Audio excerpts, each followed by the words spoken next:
Our first speaker today is Riley Gaines, and she's an NCAA 12-time All-American swimmer who is making more than just waves in our country.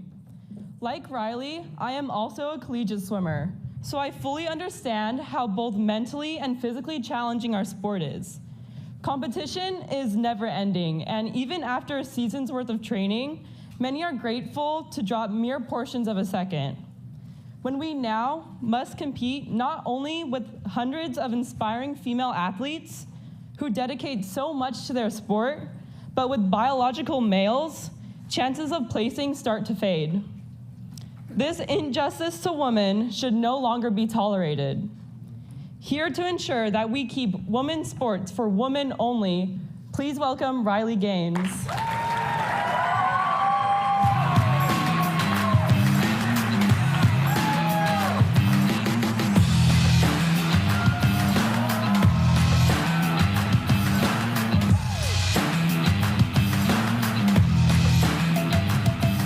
Thank you guys so much. First of all, I just want to say how refreshing it is to be in front of an audience that doesn't want to throw me off a bridge. And I say that, being funny, but seriously. Just a few months ago, I went to San Francisco State University, where I was met with ambush. I was assaulted. I was held for ransom for over 3.5 hours, where these protesters demanded that if I wanted to make it home to see my family safely again, I had to pay them money. Law enforcement, who was there, did nothing. The school, the next day, they sent out an email to their student body, doubling down, saying they were so proud of their brave students for handling me in the manner that they did. So I don't take an applause for granted. So thank you guys. But a little bit about me. I just recently graduated from the University of Kentucky, where I finished my career proudly as a 12-time NCAA All-American, a 5-time SEC champion. I'm actually the SEC record holder in the 200 butterfly, which means I have really big shoulders under this. 2-time Olympic trial qualifier, SEC Scholar Athlete of the Year, SEC Community Service Leader of the Year. But all of that to say, it's impossible to put into words the amount of time and sacrifices and dedication that it takes to compete at that level. It's a lifelong journey. I also graduated with my degree in human health sciences and health law and had every intent upon graduation to go to dental school. That's what I had planned for myself. Actually, what I wanted to do was endodontics, which is root canals, weirdly enough. But I realized the quickest way to make God laugh in your face is to make plans for yourself. And he very blatantly had different plans for me. And this all, of course, came to arise after that national championships my senior year. But I'll take you back a little bit. I started swimming when I was 4, started swimming year-round when I was 8, so this means that in 2nd grade, you're swimming 2 hours every single day. And it really only gets worse from there, because by the time you're in middle school, high school, you're practicing before school. You go to school, you go back to practice, you come home from practice, you ice your shoulders, you eat your dinner, you do your homework, you go to bed, and you wake up, and you do it all again the next day. You don't get to go to prom or vacation with your family or sleepovers with your friends or any of that. But I knew that, and I was willing to do that because I knew my goals. Ultimately, I ended up choosing the University of Kentucky. I'm biased. I think the SEC is by far the best conference. Sorry. My dad, he was an SEC football player. My mom, she played softball. All my family played in the SEC, and so I knew that's what I wanted to do. But I always thought I was going to be a Florida Gator. And so I took my trip to Florida, and I didn't get that feeling of home that I'm told you get when you finally find your place. And so I kind of started making my rounds. My boyfriend at the time, which is not the man I'm married to now, he was a big Kentucky fan. And so this coach, he kept pestering me, come on a trip here. We'll take you to a basketball game. It'll be super fun. And Kentucky wasn't a good swimming school, and so I had no interest. But I figured, to be totally frank, I'll just take advantage of them, and I'll go to the basketball game, and I'll be able to take my boyfriend. It'll be like a cool Christmas gift. But I went there And I fell in love with the university. I fell in love with the coach. That coach who was pestering me is now my best friend. The team, the city, the resources they poured into not just your athletics, but also your academics and your service, and I loved it. And so on a whim, I committed. Didn't even tell my parents. But I couldn't be more grateful for that. And so freshman year starts, and it was a lot of adjusting. We swam 6 hours every single day, which is, we swam about 10 miles every day. 3 of those hours being before 8 a.m. So we'd swim from 5 a.m. to 8 a.m., come back, or go to class, and then come back and swim from 1:30 to 4:30. So I was essentially wrecked my entire freshman year. I think I was just sore for 365 days straight. But then sophomore year starts. And I finally developed this sense of consistency. And I was having this breakout season. March of 2020, I was ready to continue this breakout season into our national championships, which is the meet you work all year for. It's the fastest meet in the world. March of 2020, about 3 days before we were supposed to leave for our national championships, our coaches pulled us out of the water and they said, you have to pack your things up and leave campus tonight. COVID had shut everything down. And so we never got a break in swimming, yet we were being sent home in the middle of March. We were there all summer. We were there over Christmas, over Thanksgiving. We never got to go home. And so secretly, I was pretty excited. I was like, oh my gosh, yes. But that excitement lasted all of 24 hours before I realized what this really meant. There were no pools open. There were no gyms open. And so being from lovely Tennessee, where there's an abundance of lakes, I put on a wetsuit every day and swam miles aimlessly in this lake, just hoping and praying that I would continue that breakout season when we would eventually come back to college. And I did just that. My junior year started, and I was able to continue this breakout season. And so ultimately, my junior year, this is when I was able to win my first SEC title. We won our first SEC title as a team in school history, which was exciting. And I ultimately finished 7th in the country, which I was proud of. To be top 8, I was an All-American, but I knew I was capable of more. And so it was right then and there when I placed 7th that I made it my goal my senior year to win a national title, which would, of course, mean becoming the fastest female swimmer in the country in my event. And so senior year starts up, and I'm right on pace to do just that. About middle of my senior season, I was ranked 3rd in the country, a few 100ths of a second behind the girl who was ranked in 2nd, to which I knew her very well. Because like in most sports, your top-tier athletes, you know of each other, regardless of where you compete in the country, because you've grown up competing against each other. So I knew her very well. But the person who was ranked 1st by body lengths, I'd never heard of before. And this is the first time I became aware of a swimmer named Leah Thomas. And so there was a lot of red flags. This was a senior from University of Pennsylvania, which is not historically a school that produces fast swimmers. They were ranked at the top, the top of the country in the 100 freestyle, which is a sprint, and all of the freestyle events in between until the mile. And so if you think about this, for those of you who don't understand swimming, if you think about this in terms of your Olympic runners, your best 200-meter runner is not your best marathon runner. But that's what we were seeing in this person. So a lot of it didn't make sense. I was talking to my coaches, my family, my teammates, who is this person? And we had no idea. Until an article came out a few days after these nation-leading times were posted. And in this article, very briefly, in a blip of a sentence, it says, Leah Thomas is formerly Will Thomas and swam 3 years on the men's team at University of Pennsylvania before deciding to switch to the women's team. And then the article carried on as if we weren't supposed to just read that. And I was so shocked. Of course I was shocked, but really I felt a sense of relief when I read this. And I say this because I then looked up who Will Thomas was, because I was curious. Was this a lateral movement? Was this someone who went from ranking 1st to now continuing to rank 1st among the women? Which is, of course, not what we saw. We saw that this was a mediocre male at best, ranking 462nd in the nation among the men the year prior. But that's why I say I felt relieved, because it made everything make sense. Again, nothing hateful, nothing opinionated about it, just the sheer facts on the paper in front of us. This was a man who went from 462nd to now dominating. And I thought the NCAA would see it how I saw it. again, how my parents saw it, how my teammates saw it, how my coaches saw it, how anyone with a brain would probably see this. But the NCAA did not see it that way.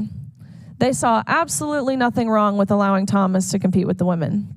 And so about 3 weeks before our national championships in March of 2022, they announced that that would be the arrangement. There was nothing we could do about it.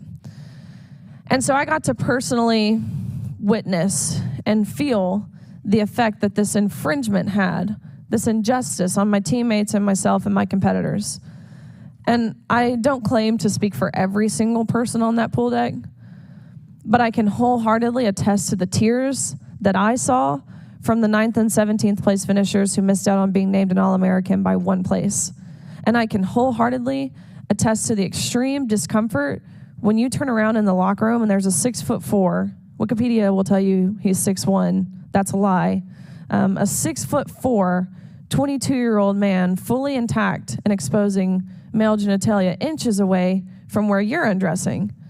And I can wholeheartedly attest to the whispers and the grumbles of anger and frustration from these girls who, just like myself, had worked our entire lives to get to this meet. And so that first day of competition was the 500 freestyle, which is not an event that I do. And so I watched on the side of the pool as Thomas swam to a national title. Again, these aren't scrubs. This is the fastest meet in the world, beating Olympians, American record holders, by body lengths, which is significant because swimming is a sport that's measured down to the 100th of a second. So to have one person beating every girl in the country by multiple seconds, that doesn't happen, but it did happen. That next day was the 200 freestyle, which is an event that Thomas and I raced each other in. And so we both swam prelims, and we both qualified top 8.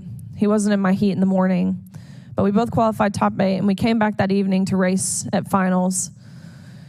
We dive in the water, we finish, we touch the wall, and almost impossibly enough, we tied. So we went the exact same time down to the 100th of a second, which is pretty rare when you're racing for 1 minute and 40 seconds to go the exact same time down to the 100th, which shows me that God had his hand on it. And so we get out of the water and we go behind the awards podium where the NCAA official is standing there, and typically you're handed this little $5 production trophy and marched out onto the podium and named an All-American. And so we go back there, and the official looks at both Thomas, who's towering over me, and myself, and says, "Great job, but you guys tied, and we only have 1 trophy, so we're going to give this trophy to Leah. Sorry, Riley, but you have to go home empty-handed." And I was so taken aback by this, and I asked the question that no one had asked this entire season, and I said, why? I know we tied. I know, we don't account for ties in terms of trophies, but why are you adamant on giving this trophy to Thomas? And he wasn't prepared to answer this question. They didn't give him a script of what to say when someone asked why. And so he stumbled on his words, and he said, well, we're just doing this in chronological order. And I said, okay, G comes before T. So what are you being chronological about?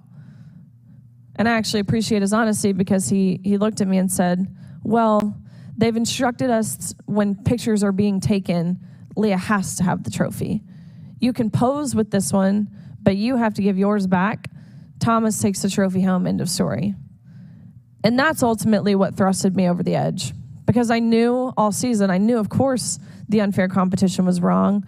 I knew the locker room was wrong. I knew the silencing that we were dealing with was wrong.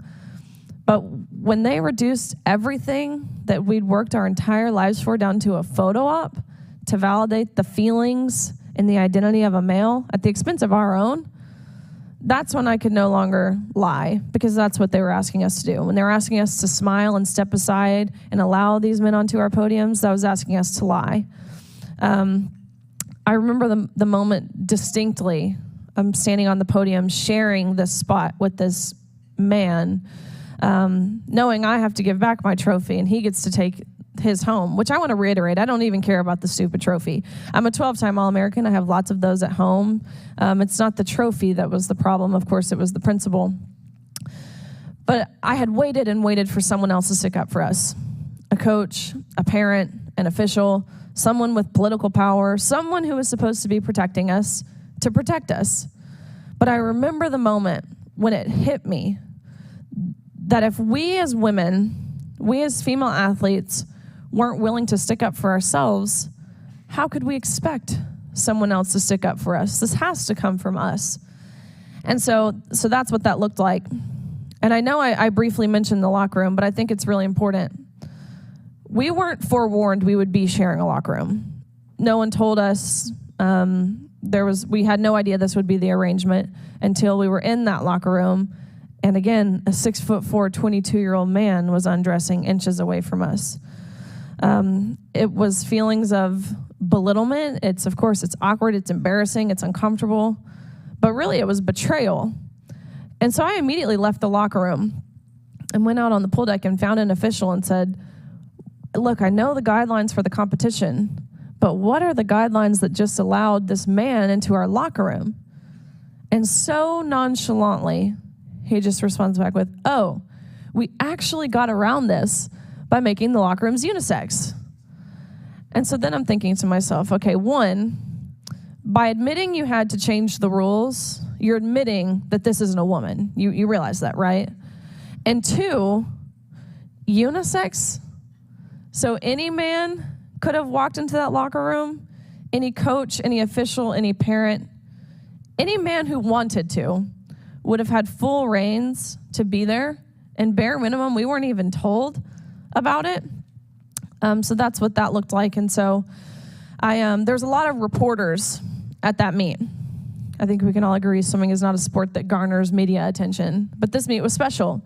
Left-leaning, right-leaning, everything in between, these reporters. And they were desperately hoping to get a quote or an interview with a swimmer. But no one would do it. My inbox was full of just different reporters. And so after I had kind of made my mind up that I wanted to say something, first I called my athletic director at University of Kentucky. And I just said, hey, this is what has happened. This is how we feel. How do you feel if I take a public stance in acknowledging that this is wrong? And I'll never forget, he responds back with, Riley, we love you. I support you. Speak your heart, stay true to your convictions, and don't worry about painting this university in a bad light. We're behind you. But when he said that, I thought nothing of it. I thought that's how any athletic director would talk to their student athlete. So I was like, okay, thanks, bye, hung up. Reached back out to one of the reporters. She worked at the Daily Wire. I told her the story of the locker room, the trophy, how we all felt, a general consensus of how we felt. And the story, it kind of blew up. I think for a couple reasons, one of which, sports is just something that resonates with everyone. It's not boring like the economy or the environment.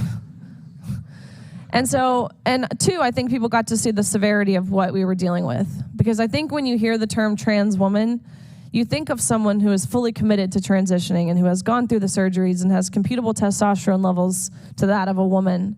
But we raced a man who had grown his hair out. That's what we raced. And people were able to see this. And so this Daily Wire interview very quickly turned into Fox and CPAC and being pulled on stage with President Trump and all kinds of different things that by no means did I feel prepared for or equipped for. I still don't. When I did my public speaking courses in college that we had to do, my face would turn the color of a tomato. But here we are. And so by no means did I feel prepared for this. And it was great. I felt like I was spreading the message and shedding light, but I felt like I was preaching to the choir because every old man who watches Fox already agrees with me. So how could I reach the people who don't agree with me? And that's when I began reaching out just on my own to CNN or MSNBC or some of the local stations around my hometown in Lexington. And every single one of them responded back with, sorry, but we're not going to give you a platform to spread your hate. And this was hard for me to hear because they were actively reporting on the Leah Thomas story. They were talking about it, yet I was offering to provide them perspective of someone who was on the pool deck, yet they wouldn't consider it. And that's when I realized, I knew media bias existed, but this is when I realized they want us to be divided.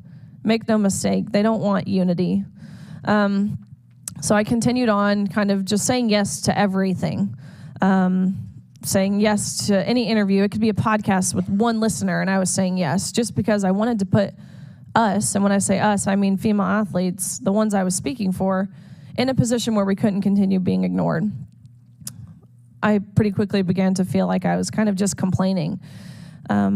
My dad, being an NFL player and was pretty hard on us in terms of our sports and stuff growing up, he always told me it's either put up or shut up.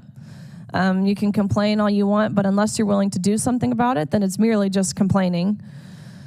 I was ready to do something about it. And that's when I started getting involved in making impact and making change and traveling state to state to testify on behalf of these fairness in women's sports bills that are being put forward. And now I can say just 3 years ago, there were only 3 states that had passed this bill, but now there are 22, which is great news.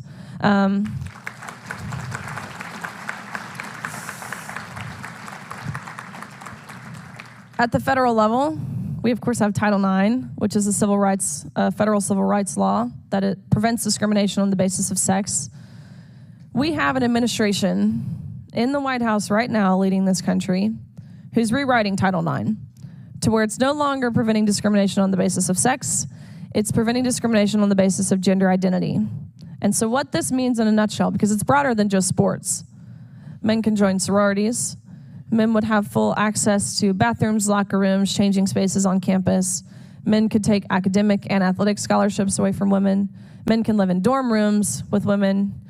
Actually, in this new rewrite, if you were to misgender a trans-identifying individual, so if I were to call Leah Thomas a he, which I do, then I'm guilty of sexual harassment, and I'm charged with sexual harassment for doing that. Not a man who's parading around our locker room exposing male genitalia. That's not sexual harassment. That's actually celebrated and encouraged.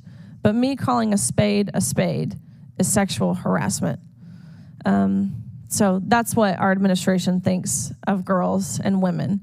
Make no mistake, the messages they're sending is that we don't matter, is that our privacy doesn't matter. Our safety, our fairness, our equal opportunities, our dignity, none of that matters to them. Along with the fairness in women's sports things, I've also been advocating for the Women's Bill of Rights. What this is, and I can't even believe I have to say this, what this is a bill that defines the word woman. I worked alongside lawmakers in Kansas to get it passed, being the first state, my home state of Tennessee, to get it passed.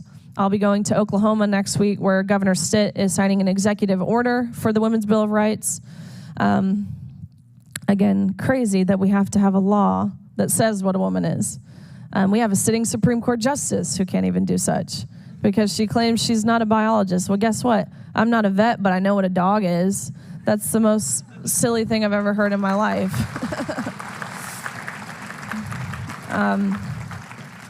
On top of those achievements and strides that are being made, also within sport-specific governing bodies, such as FINA. FINA is the international governing body of swimming. They were the first ones to take a bold first step in acknowledging that, or I guess really prioritizing fairness. They have the guideline in place now that if you've gone through male puberty, you can't compete with women. Same thing, World Athletics follows suit, which is track and field. Now we've just seen cycling do the same thing. So good strides there.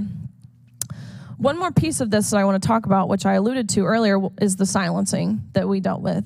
And I know you guys see it coming from college campuses, whether that be in the classroom, whatever that looks like. What I've realized is everyone has their own personal story of being affected in some capacity by this madness. But what we dealt with as athletes in this scenario is nothing short of criminal. They told us we would never get a job if we spoke out. We would never get into grad school. You'll lose all your friends. You'll lose your scholarship if you speak out. This is something that will follow you for the rest of your life, and you don't want that. They told us we can't take a stance because our school has already taken our stance for us. When we were uncomfortable regarding the locker room situation, and we sent an email to our administration expressing this discomfort, our administration responded back with, and I swear I have a screenshot of it, if you feel uncomfortable seeing male genitalia, here are some counseling resources that you need to seek.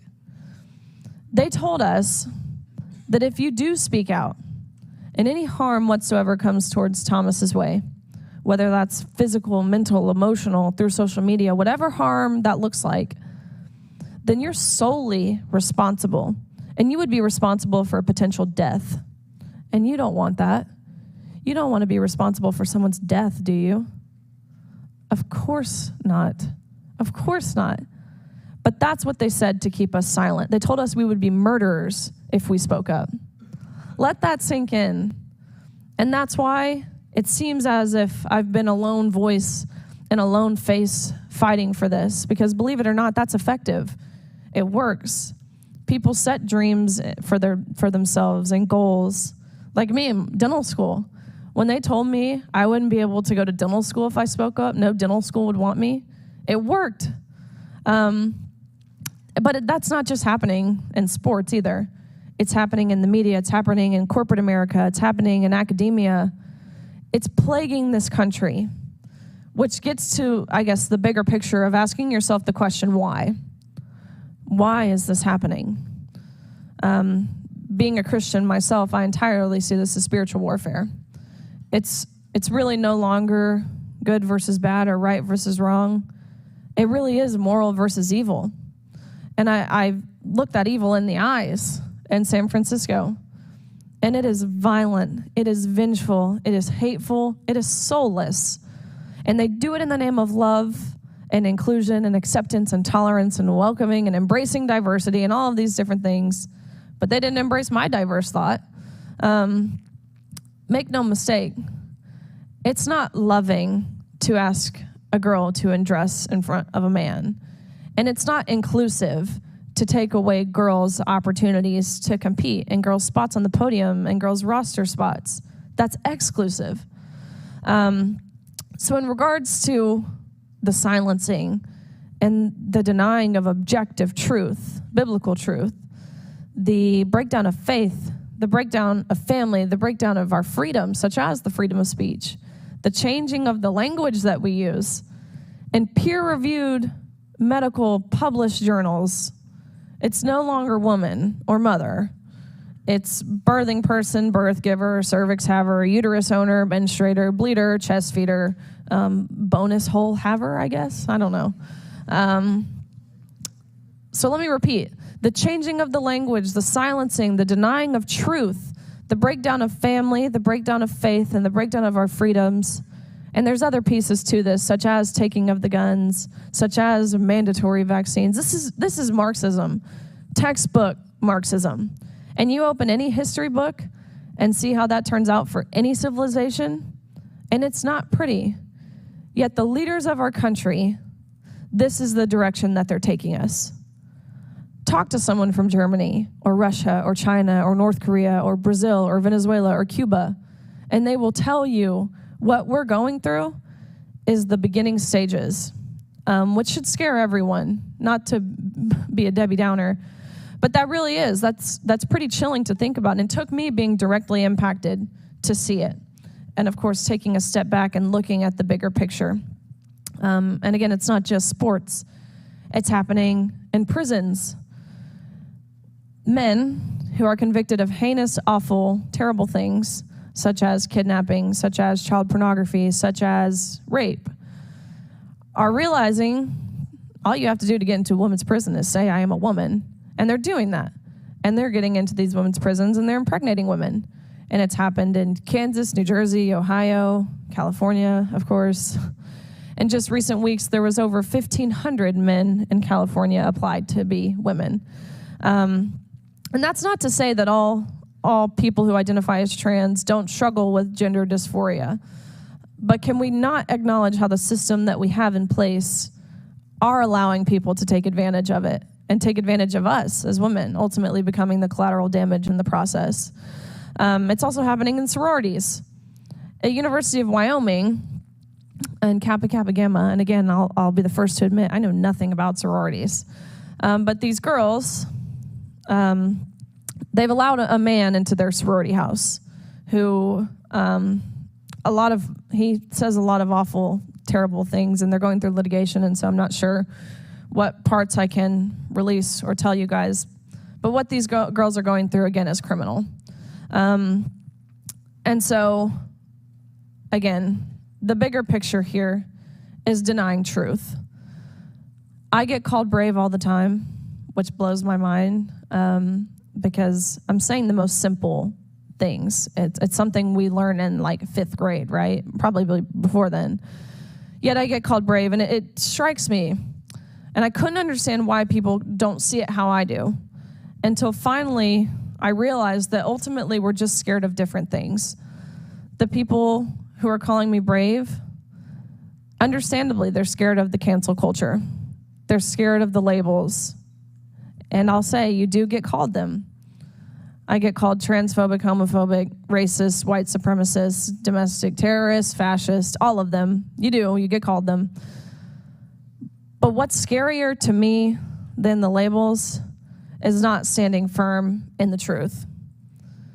A lie will never become truth. Bad will never become good. Evil will never become moral just because it's accepted and embraced by a small portion of society. And so I'll leave you guys with, this conversation very quickly gets centered around girls and women. But men, you are not in the clear here. We need strong men. Live in a society, and again, I know you guys see this coming from college campuses. We live in a society where we've deemed masculinity as toxic and bad and this undesirable trait for men to have.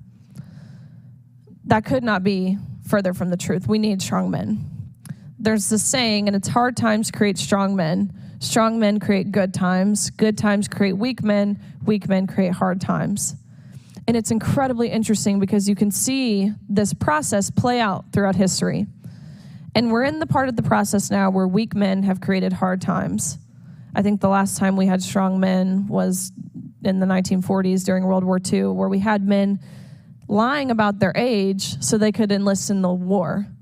And now we have men lying about their sex so they can join women's sports. It's totally upside down. And so all of this to say, be strong men.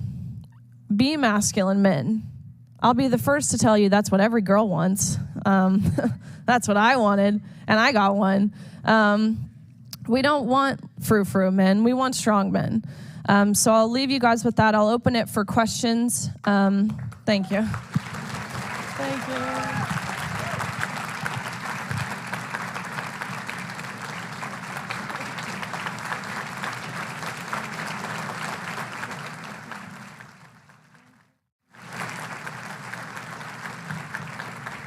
All right. Okay, we're going to start our Q&A portion. You can line up at the back of the room right there. If you'll come up and just state your name, where you go to school, and a brief question. Hi, Riley. I just want to thank you for being here and everything you've done for women's sports. My name is Kat Breimer, and I'm a proud University of Kentucky Wildcat. Cats by 90. So my question is, I have friends who are collegiate athletes who are on full ride scholarships to D1 schools that have NIL deals or NIL deals, but they're like worried about speaking out because if they lost their scholarship, they would not be able to continue going to school for financial reasons. So what is your advice to them? First of all, you're wearing your Kentucky blue, and I love it. Yes. Schools cannot make you lose your scholarship for saying what I'm saying. But that I feared that. I thought they could. And actually, the first time I really learned to stand up for myself in regards to administration at a university was during COVID. They told us, if we don't get the vaccine, you won't be able to compete. If you don't get the vaccine, all of these things, I mean, it's the same tactics they used in regards to this. But I stood firm, and I said, you can't make me get the vaccine. And all of the tactics that they use, where they told me I wouldn't be able to compete, that was a fallacy. They lied. They wanted to scare me. And I will say they did. They did scare me, but not enough to make me, I guess, throw my moral compass out of the window. So the tactics they use, they're not real. And my advice to these individuals, again, so my team at University of Kentucky, 40 girls. I was team captain, so I facilitated this conversation with my team. I wanted to make sure no one felt uncomfortable to say how they truly felt. And so of the 40 girls on my team, 38 of them felt the exact same way I'm sharing. And that's not because we had 38 Republicans on our team. It was because we had 38 sensible girls who cared about excelling and achieving in their sport fairly. We are in the majority in thinking this. Every poll that has come out, of course, nearly 100% of Republicans agree, but nearly 80 to 85% of independent voters agree, and 60 to 70% of Democrat voters even agree. So we are in the majority of thinking this, and so know that when you're having these conversations. They want to deter you, they want to scare you, but the tactics, they can't, or else there are lawsuits. And we've seen a successful lawsuit in regards to this at a high school in Vermont. There's a young girl by the name of Blake Allen who felt uncomfortable undressing in front of a male. She was 14 years old on her high school volleyball team. And so she went to her administrator and expressed her discomfort, and they expelled her from school. They fired her dad, who worked at the school as well, and they told her the only way we will let you back into the school is if you write a public apology and read it out loud. To which Blake said, no, I'm suing, and now she just got a big settlement. So if you want to go that route and get some money, those tactics aren't real. Thank you. Yeah.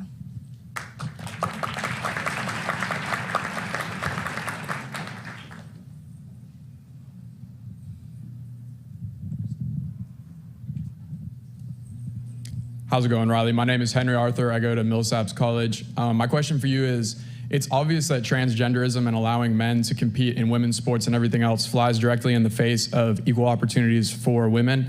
Yet a lot of girls at my campus who say that they are feminists also support transgenderism. So how do you think that it is that feminists can on one hand say that they're fighting for equal rights for women, but then on the other hand support something that goes directly in opposition to it? We have seen this feminist movement flipped on its head entirely. Because look, before this, I never would have necessarily considered myself a feminist, because my understanding of the feminist movement was they believe that men and women are the same. And while I believe that men and women are created equal, I believe we're different. And we work together in ways that our strengths and weaknesses balance each other. And so this feminist movement, it's been flipped. And of course, it was the Democrats who once embraced womanhood and fighting for women and femininity and all of these different things. But now, just a few weeks ago in the U.S. House of Representatives, we saw fighting for women's sports, saving women's sports, fall entirely on party lines. All 203 U.S. House of Representatives that are Democrats voted in opposition of protecting women and girls. And that right there should show you everything that you need to see in regards to how Democrats really feel about us. We've even seen someone such as Megan Rapinoe, right? She's someone who prided herself, while I agree with her on virtually nothing, she was a trailblazer for women. She fought for equal pay and equal access and equal resources and all of these different things. And now we're even seeing Megan Rapinoe fight for male inclusion in women's sports. Notice she's retiring, and she's already had her fame and success, and she doesn't have a daughter to defend. But also even Billie Jean King, she's who we have to accredit Title IX to. She's fighting for male inclusion in women's sports. And so I think it's just a matter of time. Unfortunately, more girls are gonna have to be injured. More girls are gonna have to be exploited in a locker room. More girls are gonna have to lose out on opportunities before these feminists, these so-called feminists and these feminist groups understand what's happening here and understand what's at jeopardy. Because if you look at this the other way, you don't see women going into men's sports. You don't see women going into men's prisons. You don't see women going into men's restrooms. And if you do see women going into men's sports, they're terrible. And so I think it's just a matter of time before people, again, the feminists, realize exactly what they're fighting for. People are terrified of this notion of being on the wrong side of history, which is hence the virtue signaling that we're seeing. but they will soon realize that they are the ones who are on the wrong side of history on this. Thank you. Thank you.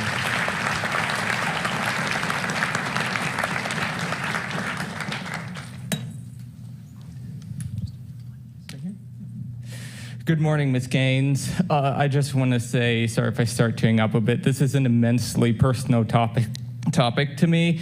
I don't know if you can read this. I have Jesus is famous, you shall know the truth, and the truth shall set you free, embroidered onto my suit, along with D-trans. I'm a D-transitioner, Ms. Gaines.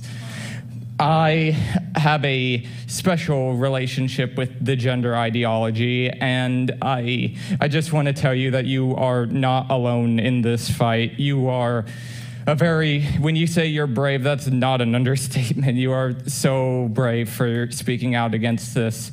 And I wanted to play devil's advocate for a second, because I've seen numerous times from advocates on the left that Leah Thomas was an exception, that most trans athletes actually aren't hugely exceptional in the sports that they apply themselves to. And I wanted to ask, what would your response to that be? I obviously don't agree with that, just to get that on the record, but I'm curious, what would your response to that be? First of all, thank you for being here, and thank you for sharing that.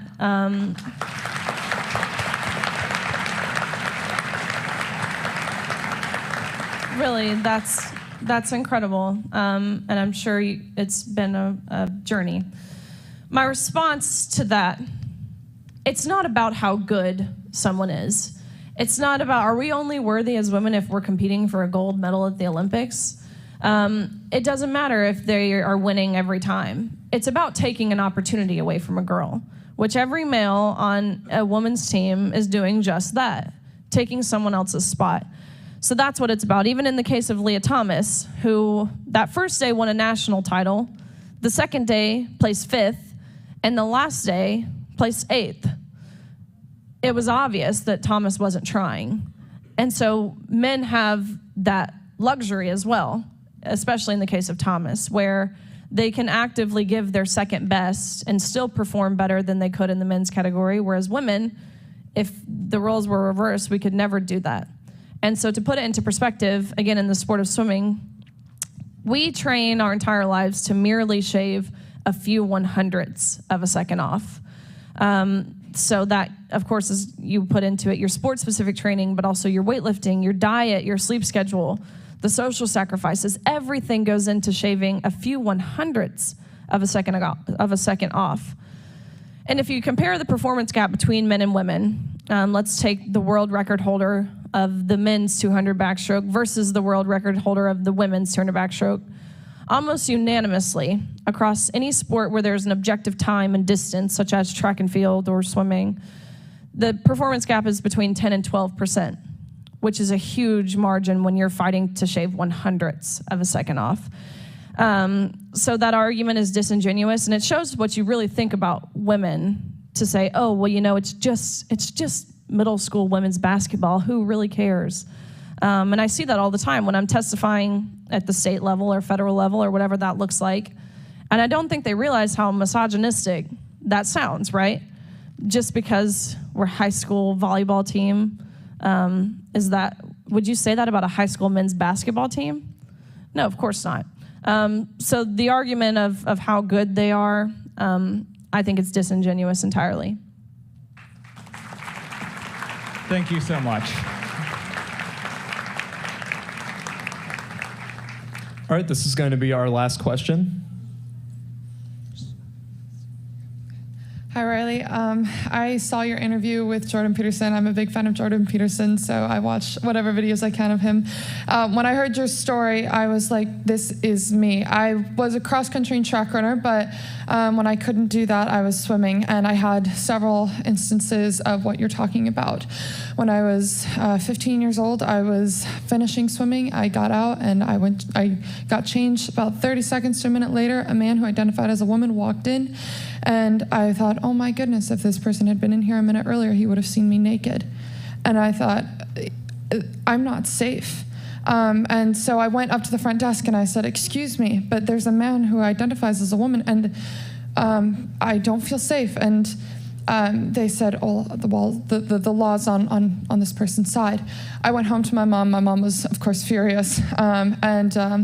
So we've had multiple scenarios of that.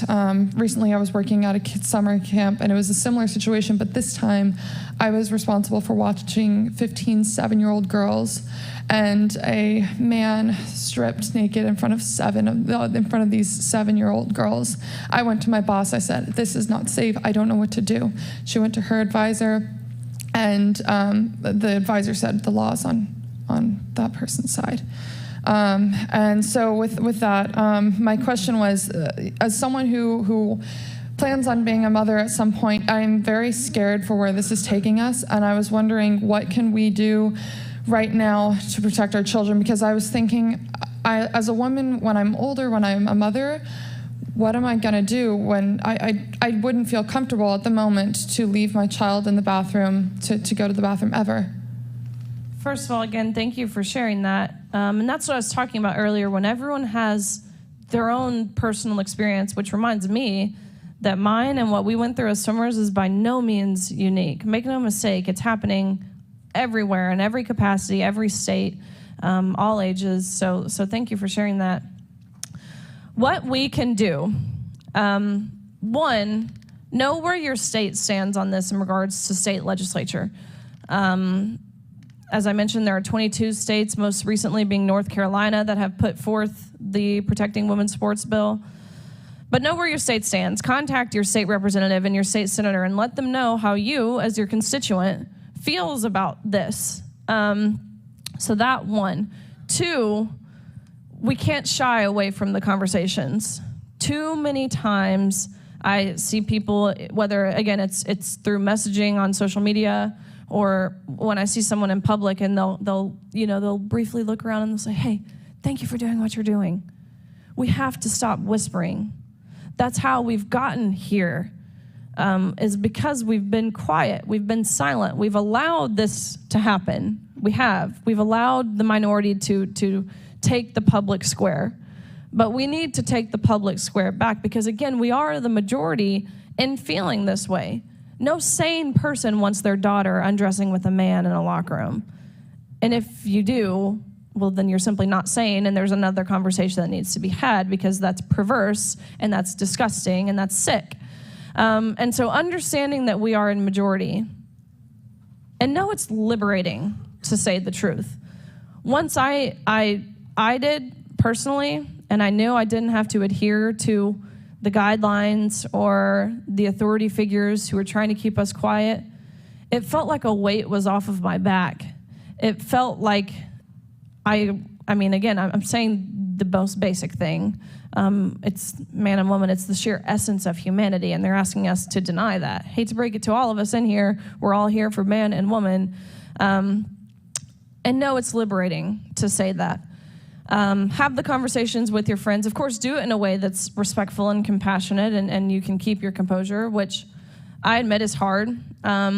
Being in situations, whether that's congressional hearings, Senate hearings, whatever that might be, and I'm sitting next to someone who has all of 3 brain cells, it's like, I just want to say exactly how I feel in a way that might not be effective, but I have to regain my composure, be poised about it, and communicate it in a way that is simple, but unarguable. And the way we should frame this argument, it shouldn't be anti-anything.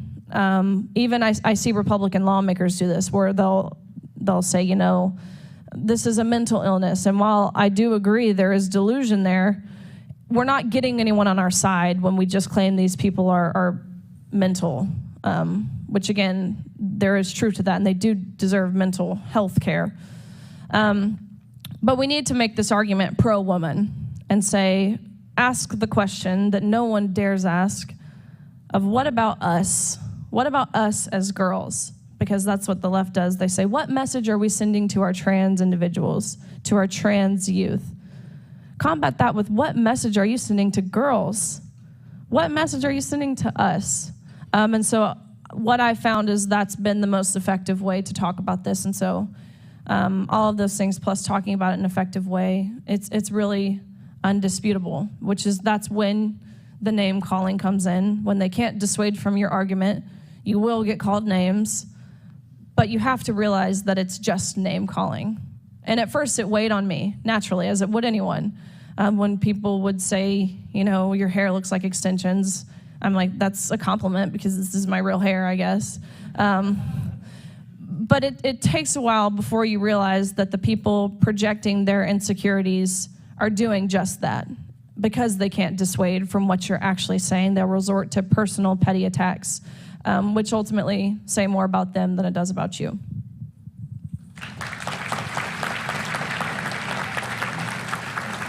All right, thank you. That concludes our Q&A portion. Everyone, please give one more round of applause for Riley Gaines. Thank you, guys. Thank you.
gentlemen, I am thrilled to introduce an extraordinary leader whose fearless passion, razor-sharp mind, and unwavering commitment to conservative principles have made her a force to be reckoned with in the political arena. The Honorable Lisa McClain, the unstoppable powerhouse representing Michigan's 9th District in the United States House of Representatives. Congresswoman McClain enters every discussion armed with piercing logic that cuts through the noise and brings forth the unyielding truth. She is the Secretary of the House Republican Conference for the 118th Congress. Prior to politics, Lisa spent over 3 decades in business. She was the Senior Vice President of a Michigan-based finance company, which she helped build from the ground up. With a deep understanding of successful enterprises, she supports policies which allow businesses to grow and people to prosper. In 2020, she won her first ever race for public office, passing more bills in her first term than any other freshman Republican member. This trailblazing Congresswoman leads fearlessly as the chairwoman of the House Oversight and Accountability Subcommittee on Healthcare and Financial Services. She is also a proud member of several key committees. She champions economic growth, border security, religious freedom, the Second Amendment, while defeating liberal lunacy with common sense solutions. Beyond politics, Lisa is a compassionate advocate, founding the North End support team to help those affected by drug abuse. She has also raised over $1 million for multiple sclerosis treatment. In her personal life, Lisa's heart is firmly rooted in her family, being a loving wife, mother to 4, and a coach for her daughter's softball team. Sunday dinner is sacred, where Italian family traditions and delicious dishes abound. You better come to Sunday dinner or Mama gets mad. She's an inspiration to young conservatives, encouraging us to raise our voices and shape the future of our great nation. Referred to as "that woman" by Nancy Pelosi, she refuses to apologize for calling out double standards. So, without further ado, I present to you the Honorable Lisa McClain.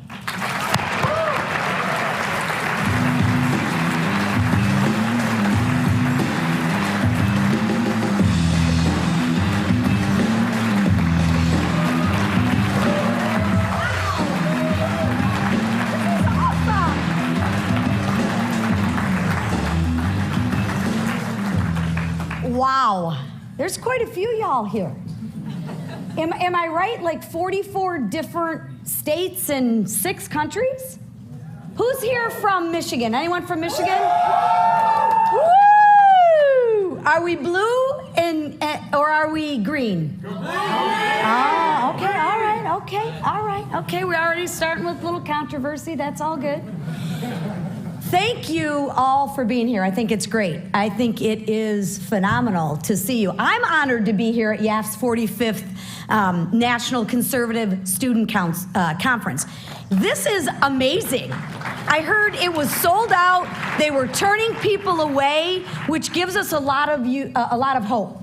For those of you who don't know me, my name is Lisa McClain, and I'm proud to represent the Michigan's 9th District in Congress. For those of you who don't know Michigan, it's the thumb of Michigan, and then it kind of does an L. Northern Macomb, Northern Oakland. I'm currently serving my 2nd term, which means I'm a sophomore. I love to say that because it makes me feel like I'm young, right? Any sophomores here? You and I are like the same. But I have the honor of serving on 4 different committees: Armed Services, Oversight, Budget, Education, and Workforce. I also have the distinct honor of being the conference secretary in my 2nd term, which makes Elise Stefanik from New York and myself the only 2 women in leadership on our side of the aisle. I say all of this so that you know my point of view as I'm talking to you today. I do see the world a little bit differently than most. It's not the normal perspective that you're going to hear from Republicans today, because I see a lot of reason to be hopeful, and hopeful for the future in this great country. I think the popular thing to do these days is highlight all the negatives and really bash the other side. And I don't want to downplay that, because there are a lot of negatives. I mean, there's a lot of negatives going on right now. But before we talk about hope, let's be clear about something. There are bona fide reasons to be hopeless. So I'm not going to stand up here and lie to you or paint you a rosy picture. There are a lot of reasons to be hopeless. We have a failing economy, a wide open border, radical abortion policies, and foreign adversaries like China and Iran joining alliances. That's not a good thing. None of these things give us much reason to be hopeful in the future. And I think it's important to understand why. That's the key. To me, the answer is kind of simple. For those of you who know me, I'm not real fancy schmancy. I'm pretty simple. To me, the other side of the aisle has sold their message better than we have. They have convinced the American public that the economy is strong, right? If you say something enough, people actually begin to believe it.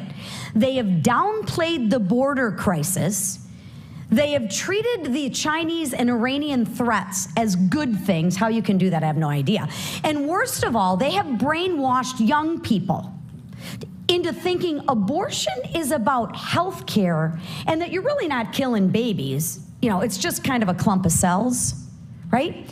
But they've manipulated the press and they've sold their message better than we have. So think about it. Because of that simple messaging fact, they are winning and we are losing. They're not on the right side of the issues. They are certifiably crazy. I mean, you just got done listening to Riley Gaines talking about being a biological man competing against who? That doesn't even make sense. I mean, I can't even wrap my arms around that. Yet they've sold the message. And that's why they're winning, because they know how to market better than we do. They don't have better messaging, they have better marketing. I know it's a hard truth to swallow, but the reality is that's what's happening. And that's exactly why I think it's important that we and you remain relentlessly hopeful. Hope is our best selling point. And hope is something that people can actually rally around. And I'm here to tell you, hope is what the majority of Americans want. The majority wants to protect and uphold our Constitution. And they want to ensure that the rights of law-abiding citizens are never trampled on. I stand with the majority, and I reject the 1% of the vocal minority that is trying to change our way of life and upend every promise made in the Constitution and the Declaration of Independence. I stand with the majority. Enough is enough. And we need to protect the majority, because I'll tell you right now, nobody's fighting for them. And stand up for the rights and that this country was founded on and believes in. And I'm proud to do that. But I hope every single one of you will join me. So today, I want to talk about a few reasons to be hopeful and why hope matters for the majority of this country. First and foremost, let's look at the economy. Let's just look at the facts. Biden has run our economy into the ground, and it's taking some pretty heroic efforts to save it. Since we've gained the House, the majority in the House, and mind you, it's like a 5-seat majority, sometimes it's like a 2-seat majority, we've stopped Biden's reckless spending and even cut a deal to spend less this year than we did last year. That's never happened. For the first time in a long time, we actually have fiscal responsibility in Congress. Now, you don't hear about that much. We also have ensured that able-bodied Americans receiving federal assistance have to work to qualify. What a concept that is, right?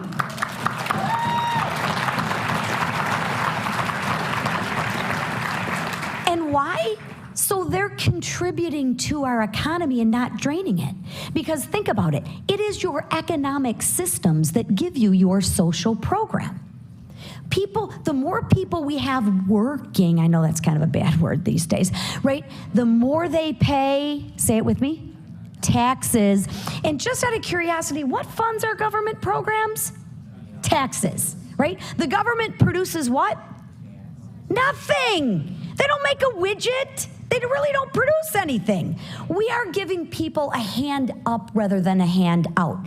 And this gives us reason to be hopeful because it's laying the foundation for a strong economy. We are not there yet. But in only 7 months, we've enacted conservative policies that will benefit this country for years to come. Now, something close and near and dear to your heart, let's look at education. The left has gone completely off the rails when it comes to educating our children and protecting them, right? Perhaps they should spend more time on the ABCs and figuring out our math and reading scores. Leave like the social issues and the LGBTQRS, leave that to the parents. Right? How about we focus on the job that they were hired to do, and that's educate you on the fundamentals. They've lost their way. Conservatives are the only ones fighting on behalf of students instead of the teachers' union. Think about it. The name, Teachers Union. Who do they represent? Teachers. So we shouldn't be shocked that they only care about teachers. Well, I'll share with you, I'm here fighting for the student, right? That's what education is supposed to do. Let's look at the facts. We actually support a parent's Bill of Rights, and the left supports an authoritative control of the curriculum, right? I actually believe parents and students should have a say. I know that's crazy. We support school of choice so that every child gets the education they deserve. The left supports endless funding for failing schools. And their answer to everything is just give us more money. Don't hold us accountable, God forbid. Like, that would be horrendous. We support the protection of biological women, we just heard Riley Gaines, in women's sports. And the left supports biological males competing against women. Now let's talk about this for 1 second. I thought this was cute. I play in the congressional baseball game. Well, I run in the congressional baseball game because they're really good. But the Democrats had this woman, and I think she identifies as a woman, on their team. And for the longest time, she had, her number was the Roman numeral 9 for Title IX, right? Because we fought for women and women, right? Okay, great, that's wonderful. Ironically, this year she was like number 37. I think that's weird, and I think that's telling. So of course I said, hey, what happened to the number? Why'd we change numbers? Right? She didn't flip me off this year, so that was a bonus. Anyways, a story got away from me. But think about it. Think about it. They're just off the reservations. I mean, it's that simple. We actually stand for kids, and they don't. We stand with protecting girls, and they actually stand by exploiting them. And make no mistake, that's what they do. And I actually have the audacity to call them out. We actually believe that teachers should teach you how to think. They believe teachers should teach you what to think. It's absolutely ridiculous, and obviously you can tell it fires me up. But the truth is that conservatives have the upper hand in education. We do. Look at Virginia. But we don't win the argument. We have got to find better ways to showcase hope in our education system and point out why our policies are the best for the future of this country. And finally, let's look at limited government, which I believe in dramatically. Republicans have delivered a few critical pieces of legislation that can change the course of history. You don't hear about them, but they're big. First of all, we have the REINS Act. That act limits the president's authority to legislate by the stroke of his pen, and this goes for any president. Democrat, Republican, it's irrelevant. It doesn't matter. Second, we've done NEPA reforms so that the bureaucracy in Washington doesn't clamp down on American energy. Remember, we used to be energy independent. We aren't. These reforms give strict timelines for the permitting process and actually gives the control back to the people and away from the government. See, I'm one of these crazy people that actually believe in you all. I don't believe you need government to tell you what to do, when to do it, how to do it, what to think. I actually believe that as a parent and as an educator, that's my job, is to teach you how to think, to give you the facts, and you actually can kind of make your own decisions. I actually believe you're smart enough to do that, presented with the facts. But third, we've passed the National Defense Authorization Act and limited the DoD's authority to institute woke policies and their radical ideology on the military. If there was ever an institution that must be free from politics, it's our armed forces. And Republicans passed a bill to do that, right? Now, these are three things in the economy: our education, limited government, and the economy that are actually good for our country.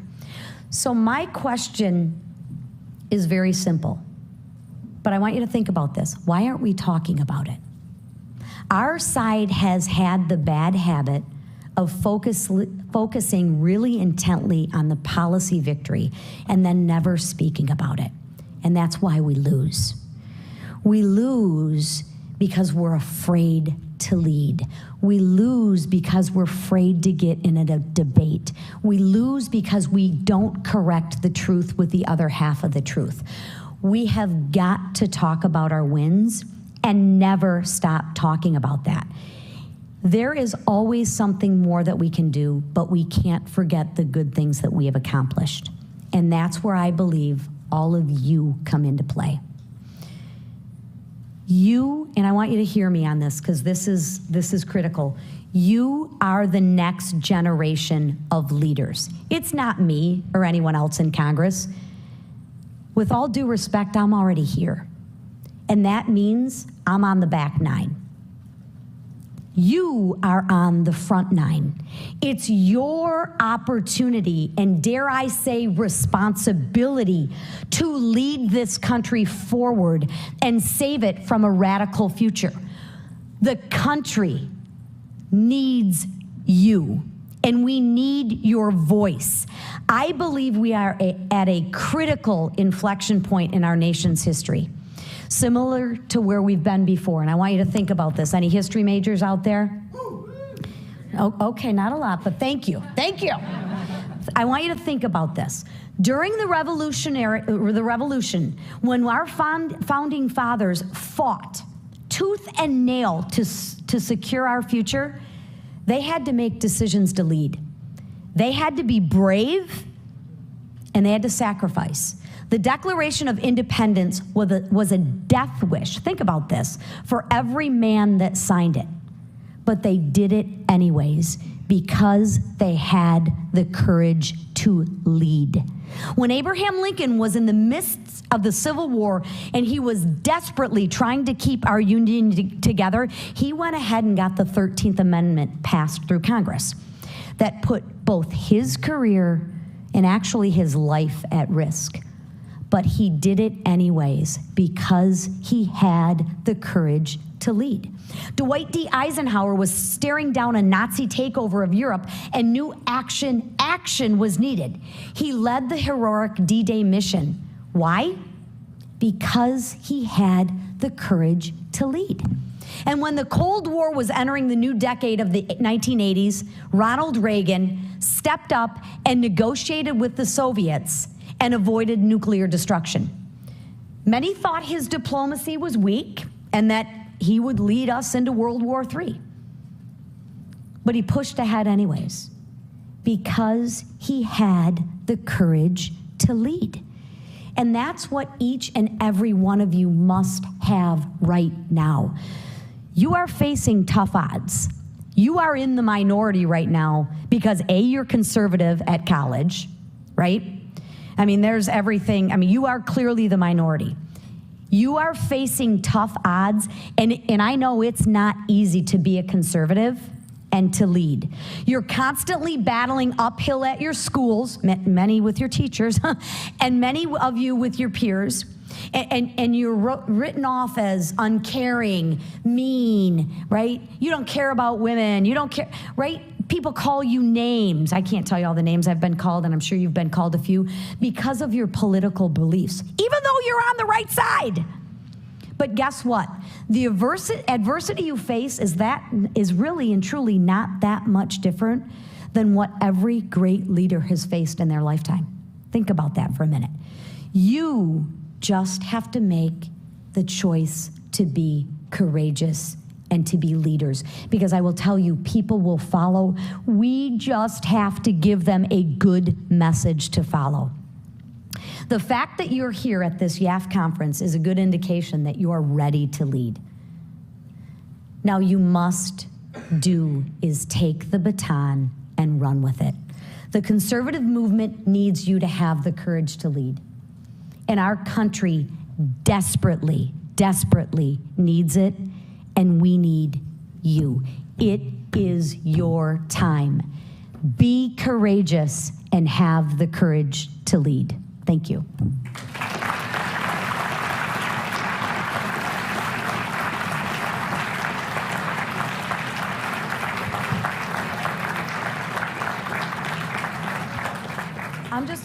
I'm just excited they put a box here so y'all could see me over the podium. Thank you, Congresswoman. We're going to start our Q&A section now.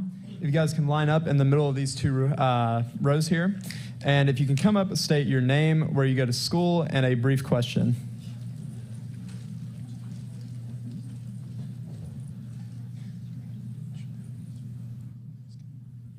Hello, Mrs. McClain. My name is Ben Reese. I'm a student at Franciscan University of Steubenville. I'm actually from Michigan. I'm in St. Clair County. So, St. Clair County. St. Clair County. Beautiful. Good friends with Alex Samogi. I don't know if you know him. I won't hold that against you. Yeah. Just kidding. Just kidding. He's a great kid. I had a couple questions for you about the state of Michigan's elections. Sure. In the 2022 election, we saw an unfortunate re-election of who I think might be one of the worst governors in the United States currently, as well as the passing of ballot initiatives, one of being the pro-abortion amendment, which is just an absolute disaster and really a disgrace for our home state of Michigan. How do you think in Michigan we can run successful campaigns and elections amidst all the dirty money that there is in Lansing, especially with political action committees and campaigns and elections? So I'm going to take a little bit of a different take on that. The rules of the game apply to both sides. I'm not saying I like the rules, but the rules of the game are the same. So anybody a sports fan out here, like football fan, we're kind of coming into that, right? All right. I love it when we say, oh my God, it's raining outside, and that's going to give me an advantage. Well, it's raining for both teams. Think about that for a second. We have got to do a better job of beating them at their own game. So one of the reasons why they won in Michigan, the Dems won in Michigan, is at the college campuses, right? They put the abortion law and the election law, and they marketed the bejesus out of it, right? Don't let the facts get in the way of a good story. They marketed it.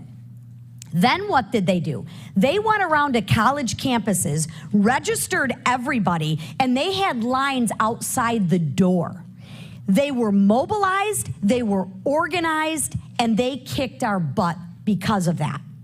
Now, where I get angry is we can sit and complain about it, or we can actually step up and do the same doggone thing, but we don't. We have to. We have to get organized. We have to get mobilized, and we have to begin to play at the same level as they do. We could have done that same thing. We just chose not to. This is not the time to sit idle on the sidelines. And that's what I'm imploring all of you to do. Don't stand there, don't be silent, and don't sit idle, which you're not doing from being here. But that's what we have to do. We have the ability to raise the same money. We just take the righteous road, okay? We have the same ability to get people organized and registered to vote. We just don't. We just don't. We have the same opportunities for us. We have got to begin to take them if we want to save our state and save our country. I didn't mean to yell at you. Sorry, my mama bear came out. Thank you. You're welcome.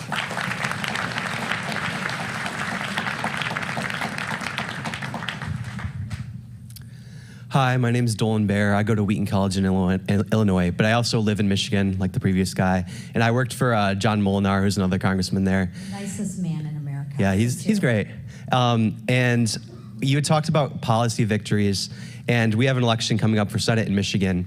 Do you think it's worth running more of a moderate candidate who has some policy victories, or more of a true conservative candidate that has a lesser chance of winning but will have a lot of policy victories? I don't think it matters. I really don't think it matters. So let's look at Alyssa Slotkin, who's running. Alyssa Slotkin talks about being this moderate candidate, and I used her as a noun, but in Michigan, she's this moderate candidate. Go check her voting record. She's about as moderate as, well, she's not moderate. Let's just go put it that way. Go check her voting record. She is about as progressive as they come, yet she markets herself as a moderate. Save it. Give me a break. But it doesn't matter. It matters how you market yourself. Don't let the facts get in the way of a good story. So I think it's less about the candidate, because let's be honest, you have to be, if we did our job, we'd clear the field for our candidate, right? And then we'd spend a ton of money marketing, because in the primary, you have to be more conservative. But let's be honest, Michigan is a purple state, really bordering on blue, right? So you just got to market better than the other team. Did that answer? Yep, thanks.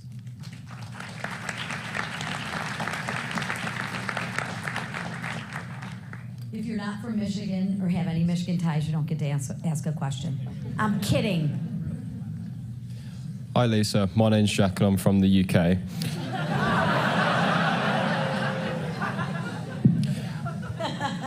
You may laugh, but we've got a king, you've got a court jester for your head of state.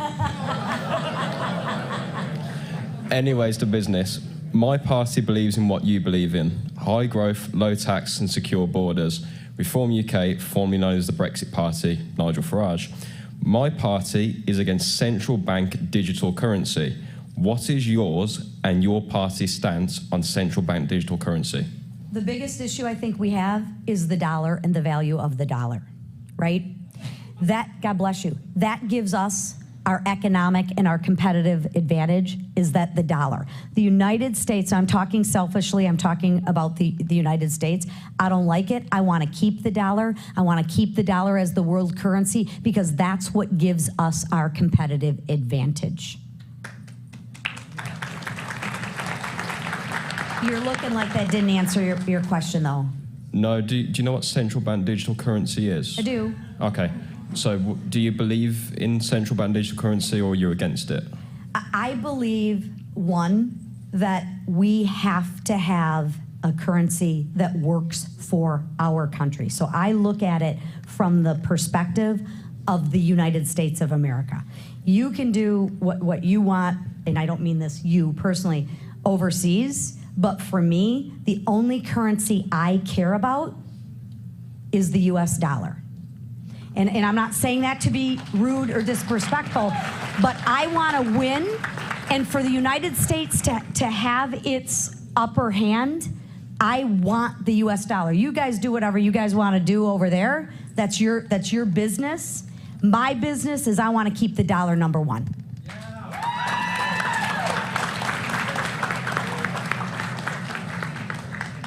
With all due respect, sorry. Hello, I'm Kes Hussain, I'm 19. I'm also from the United Kingdom of Great Britain and Northern Ireland. Firstly, I would like to thank you and offer my gratitude. No, I'm not going to be indecorous towards her. Actually, you can be, but here, 1 second, sir. Okay. Here's where I'm at. Disagreement isn't disloyalty. I want you to debate with me. debate respectfully, right? But think about this. Debate either makes me stronger in my position and stronger in my beliefs, or it gets me to think, wow, I didn't think of it from that perspective, right? And I begin to see things from another's point of view. So debate is not bad. Disagreement is not disloyalty, provided it doesn't get personal and we stay with the facts. See, the problem with people when they debate, if they can't debate me on the issues, they turn it to emotion and they make it personal. That's when I know I've won. So disagreement isn't disloyalty, sir, so bring it on. Okay. Well, I was actually going to offer you my gratitude. Thank you for offering respect and sharing condolences when we lost our late sovereign in September. I read your tweet, so thank you for that. It meant a lot to us in Great Britain. You met our former Prime Minister, Liz Truss, in December. Yes. She was defenestrated by the woke warriors, by the blob, because she believed in low taxation. She believed the way that we can save ourselves from the cost of living crisis is to grow it. And then obviously we have a new Prime Minister who I don't like, who President Biden calls Rashid, doesn't even call him by his proper name. Winston Churchill coined the relationship between Great Britain and America as a special relationship, and Ronald Reagan and Margaret Thatcher, Baroness Thatcher, were hand in glove together. But currently we have you're seeing now a president who hates Britain. We're losing Northern Ireland, which has just become the EU's first colony. He hates Britain, everything we stand for. How can we make sure Britain and America solidify our love together and we be strong together, and how we as conservatives share the messages in America and in the UK? We got to get better leaders. I mean, there is no other way. Look at Reagan. Look at Margaret Thatcher, right? They were courageous leaders. I mean, when Margaret Thatcher went up against the unions, the coal, I mean, trust me, that wasn't super popular. But she had the courage to lead. She stood up against the union barons. The unions, yes. Exactly. And she had the courage to do that. Even though she was getting her butt kicked, it wasn't popular. She had a lot of negativity thrown at her. She did it because she believed in her heart of hearts that was right. You're not going to get that relationship back, in my humble opinion, until we get different leaders. End of story. Thank you so much.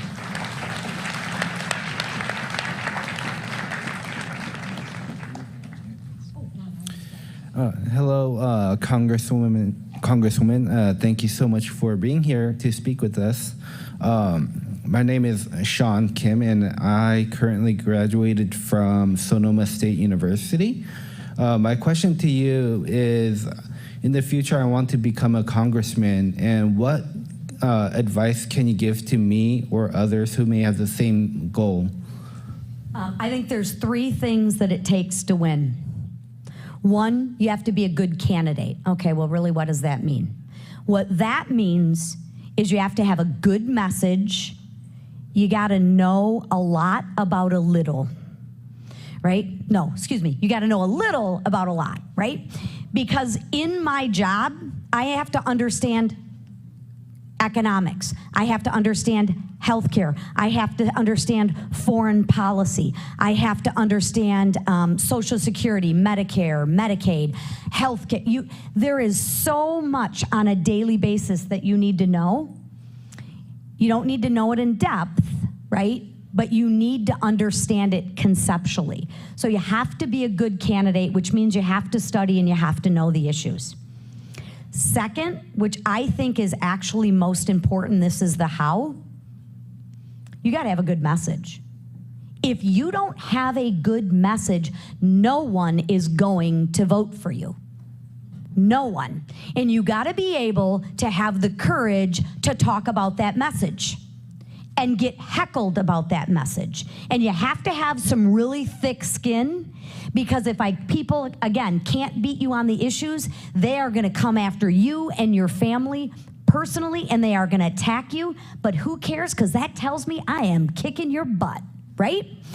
So you have to have a good message, right? Think about it in food, right? You can have an average product, right? I think some products are average out there, but they market it really good and they sell. That's way better than having a phenomenal product that nobody knows about. You got to use your voice. And the third thing I hate to say, you got to be able to raise a ton of cash. Now, I'm not saying it's right. I'm not saying that's the way it should be, but I live in the reality of the world. And right now, that's reality. So you got to be able to go into a room and have a presence and talk to people and have an internal passion. People will know in 2 seconds. You got to be able to market, and you got to have cash. Good luck. Hello, my name is Caleb Nunez from Northwestern. And speaking of a change in leadership, Lee Stefanik has a 41% rating from the Club for Growth as her lifetime rating. In fact, there were a couple years that Ilhan Omar had a higher score than her. Would you be willing to challenge her for her chair spot in the Republican conference? Oh, I think Elise does a good job as conference chair. Where I'm at, I'm not much for Republican on Republican crime, so to speak. I don't know how to say that. Elise's job as conference chair is to market. She's done a good job, at least from the, listen, I have an extensive 2.5 years experience.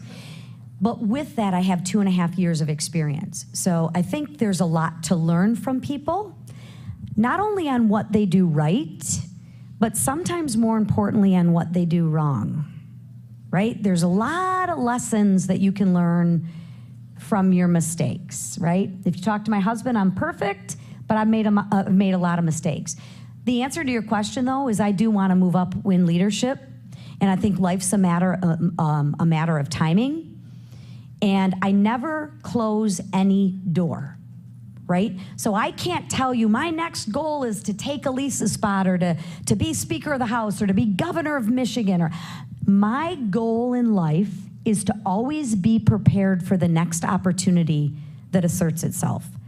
I never know when that next opportunity is. I never know how the moons are going to align, but I can guarantee you this, sir. I will be prepared for whatever opportunity comes my way, and if I decide to go, I will go all in.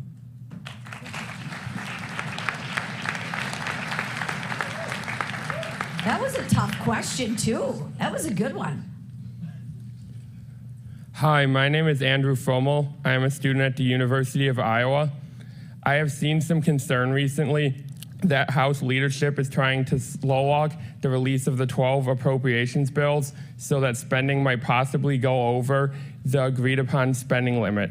Will you and your fellow House conservatives be willing to shut down the government to ensure that we stay below the agreed upon spending limit, to ensure that we have fiscal stability for the future so the future generations are not saddled with debt? So I'm going to answer your question, but I think I'm going to challenge your premise. You made a statement that the House leadership is trying to slow walk the appropriation bills. Based on what? I just saw some articles that they're like trying to trickle out like a couple at a time now, and then there's going to be. Who wrote those articles? I just saw that they're like trying to do a couple, and then that there's going to be a break, and then they're going to try to cram like 9 more through right before the October 1st deadline. So, one, I don't think that's true. We've passed, is it 9 of the 12 appropriation bills have gone out of committee. We're bringing 2 to the floor this week. If we, without getting too technical, part of what our conference did at the beginning of the year was put rules and regulations in place that you had to have 3 days to look at the bill before you voted on the bill, because we actually wanted to be able to read the bill as opposed to pass it in the dead of night. So we got here on Tuesday, we leave on Friday. Tuesday, Wednesday, Thursday, Friday, right? That's 4 days to put 9 appropriation bill. There's just not enough floor time to do that.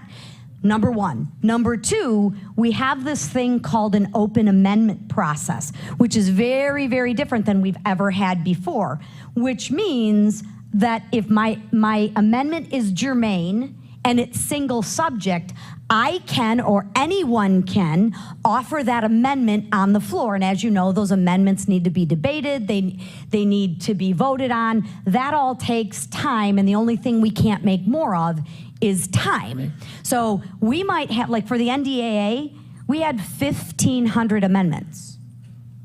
A, you gotta debate those amendments. B, you gotta vote on those amendments. That all takes time, and you gotta have time to process them. So I take a little bit of issue with we're slow walking. We're slow walking, maybe that's what it appears, because that's the rules of the game that we set up, right? Now, will we pass all 12 appropriations bills? I doubt, before September, I doubt it. I think we'll pass the majority of them. I don't have a crystal ball, but that's why we're bringing them to the floor right now. Usually how it works is we pass a big omni or we do a CR.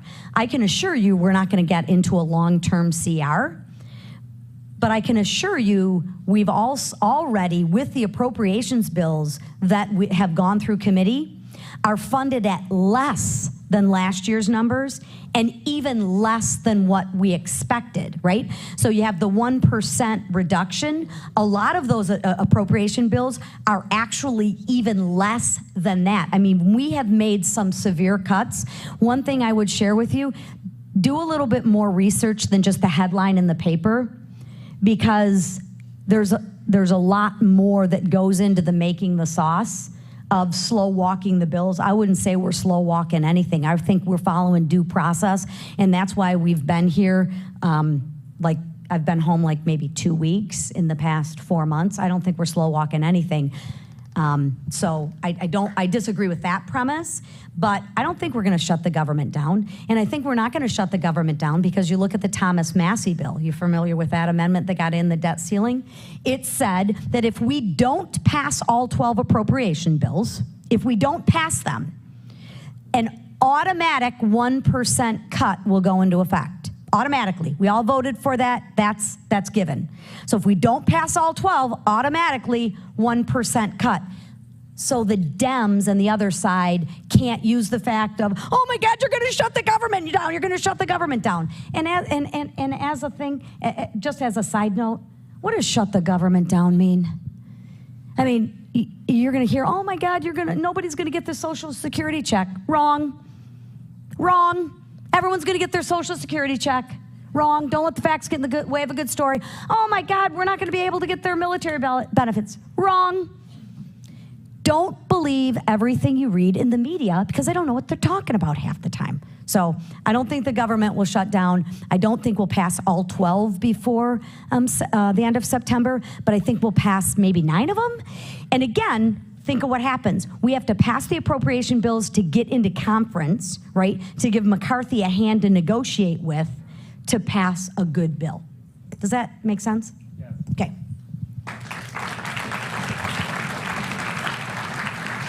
All right, that's going to conclude our Q&A portion. Thank you, Congresswoman, for being with us today. And can we just take one more? Oh?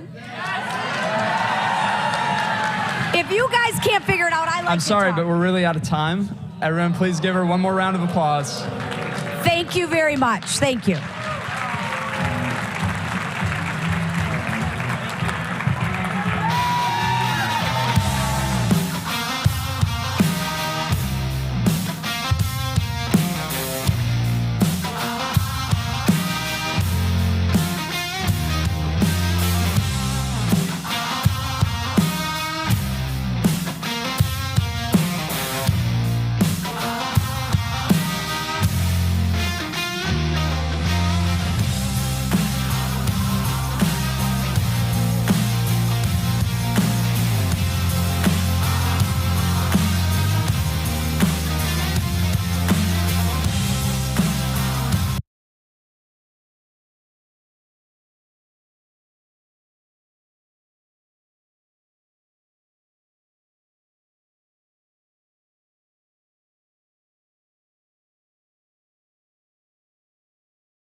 seats.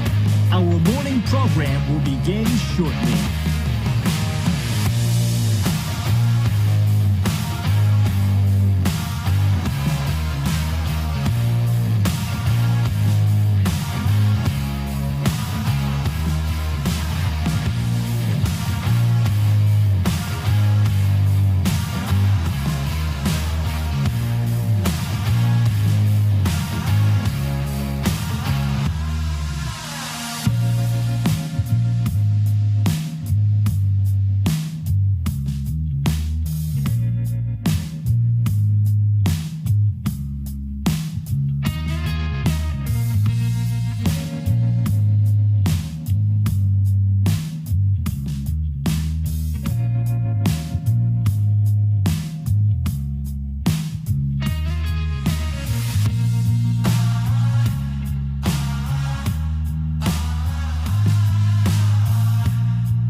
Pleasure of introducing our next speaker, a personal favorite of mine, John Lovell.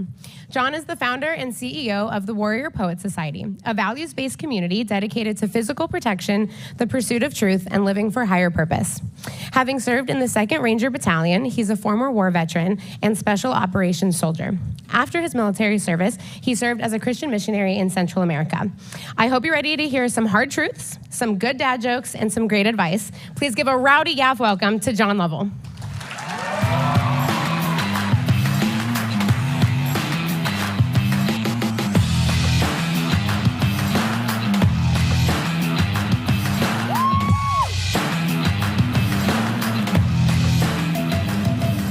All right, thank you.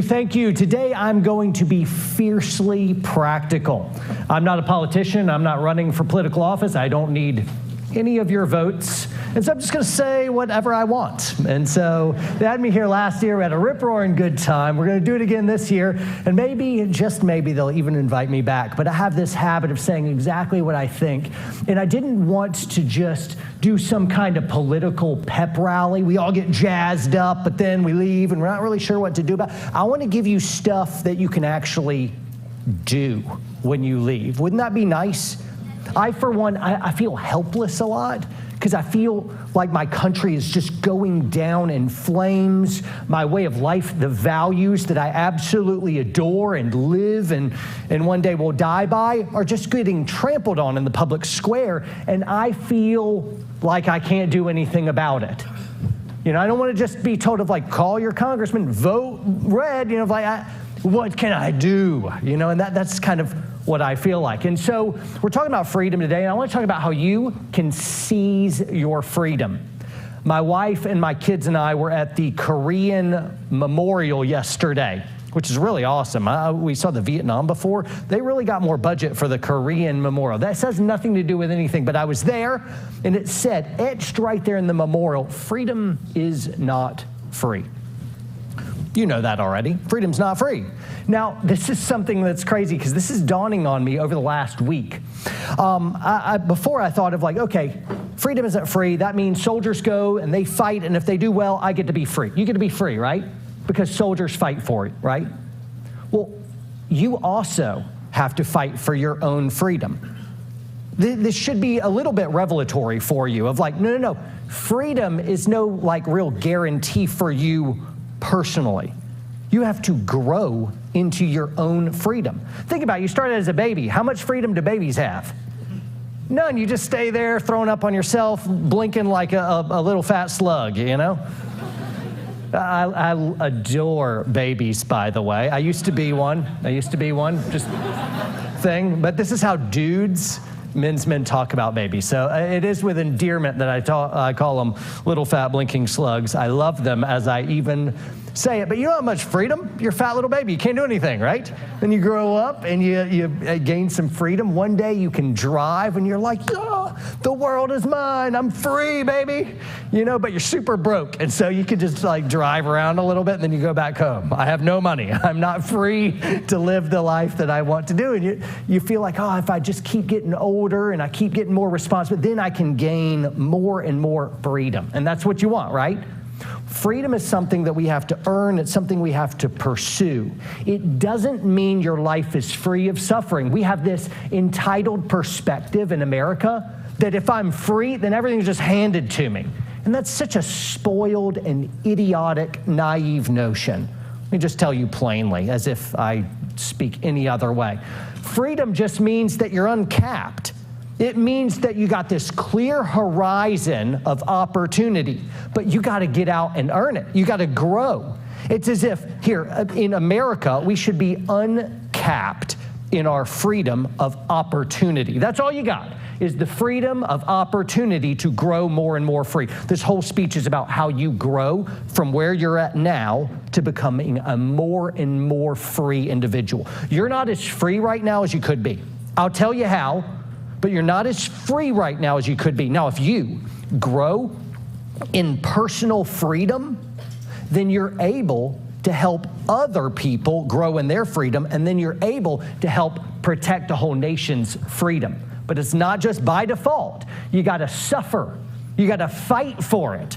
You got to be wise. You got to be long-suffering, and that's how we earn freedom. Today, I wanted to talk about 4 different types of freedom that we need to grow into. 1 is financial freedom.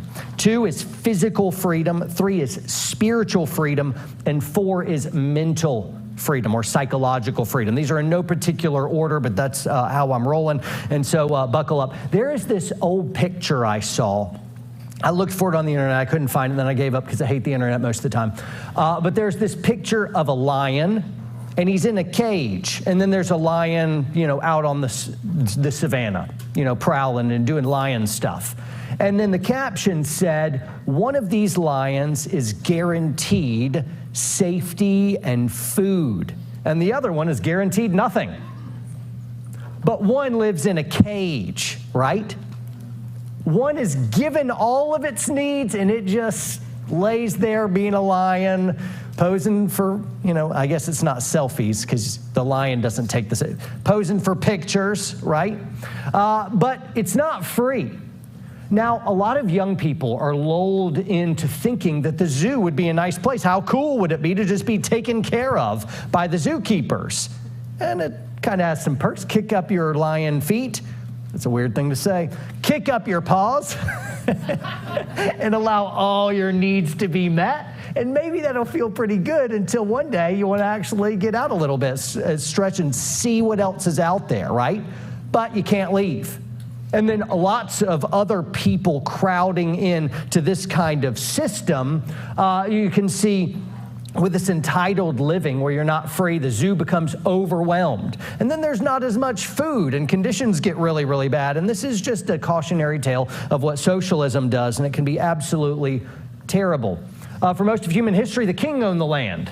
The king owned all the land, and everybody else lived on land, and they had to give fealty or tribute or, your working land and paying taxes, but the king owned all the land. And it was pretty revolutionary when colonists from England came over to the New World in search of a greater freedom that was unrealized from the place they came from. Now they're able to kick up a little homestead, which they build themselves, and hope that Indians don't come and murder them in their sleep.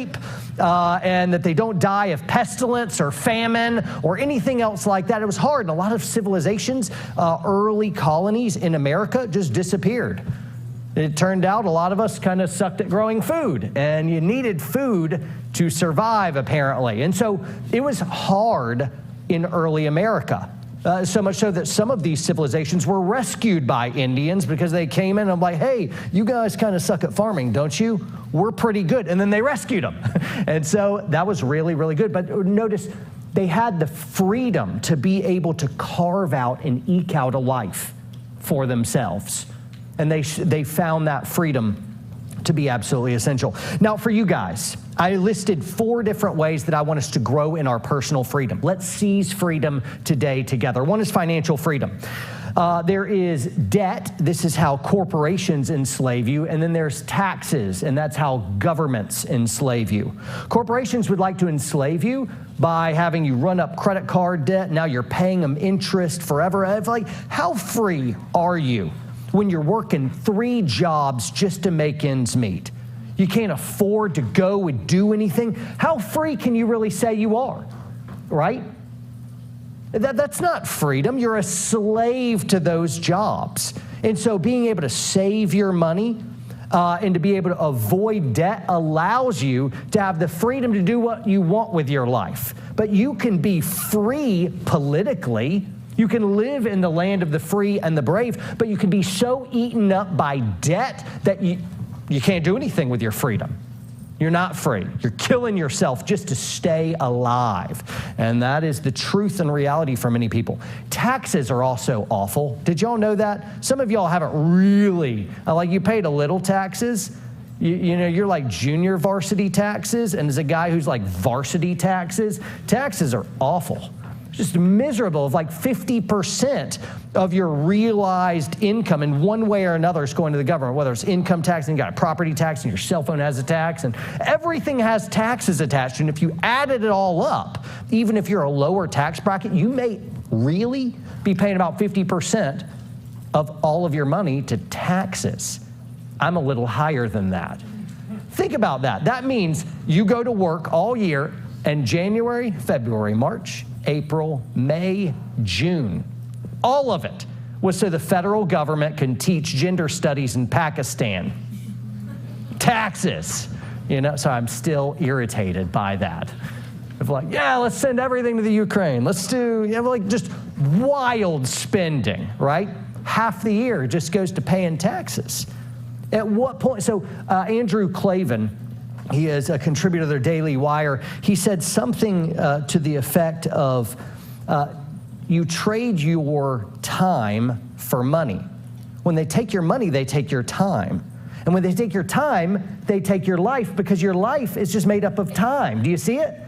Right now, say you're at 50%, but what if they did more? 60, 70, 80, 100. Now it's Marxism, pure Marxism. Everything is owned by the government. Are you free? Only in name. They own everything. I'm so irritated about property taxes. Like, if you own your house, you still have to pay property taxes forever. And they say, oh no, it's like for sewer and roads. So I'm like, no, I already pay municipal, local, state, and federal taxes and a bunch of other. I'm already paying that. What is a property tax? Except, like, do you really ever own your home in America? You got it all paid off, it's yours, and every single year, if you don't give the federal government money, they can take it from you. And if you're like, I'm not doing that, eventually someone with a gun will show up and put you in prison. Is it really your land anymore? Anyway, that's a little bit of a tirade. I'm very upset about it. But boo for debt and boo for taxes. Save your money and gain financial freedom. Copy? Is this helping anyone? Yeah. Don't be financial slaves. Number 2, physical freedom. How many of y'all have seen the Sound of Freedom movie? No kidding. Yeah, absolutely. Absolutely. I wept through that movie, and then I vacillated between absolute tragic, heartbroken to furious rage. But if you stayed to the very end of the movie, it pointed out that today we have more slaves in our modern world than we ever have before in history. Sexual slavery is out of control. And who is the biggest purchaser? Who's the biggest consumer of sexual slavery? America. We have replaced Islam, who have been sexually enslaving people for centuries and centuries. Right? Still today, in some Middle Eastern countries, slavery is legal, and they're doing that. China still has slaves. Effectively, the Congo mining all of our lithium for our electric cars and our phones and stuff, and I'm guilty here. There are slaves all over the place, and this is physical freedom must be combated. We would like to lull us to sleep of like, oh, we beat that, and we're so progressive. No, I can't think of any crimes of the pagan world that we're not doing today. Murdering our children. We're no better. We're not getting better as people. And again, this is a tirade. Somebody gave me a microphone, and I just say what I want. Modern slavery is an abomination. It is outrageous, and it needs to be combated. Absolutely.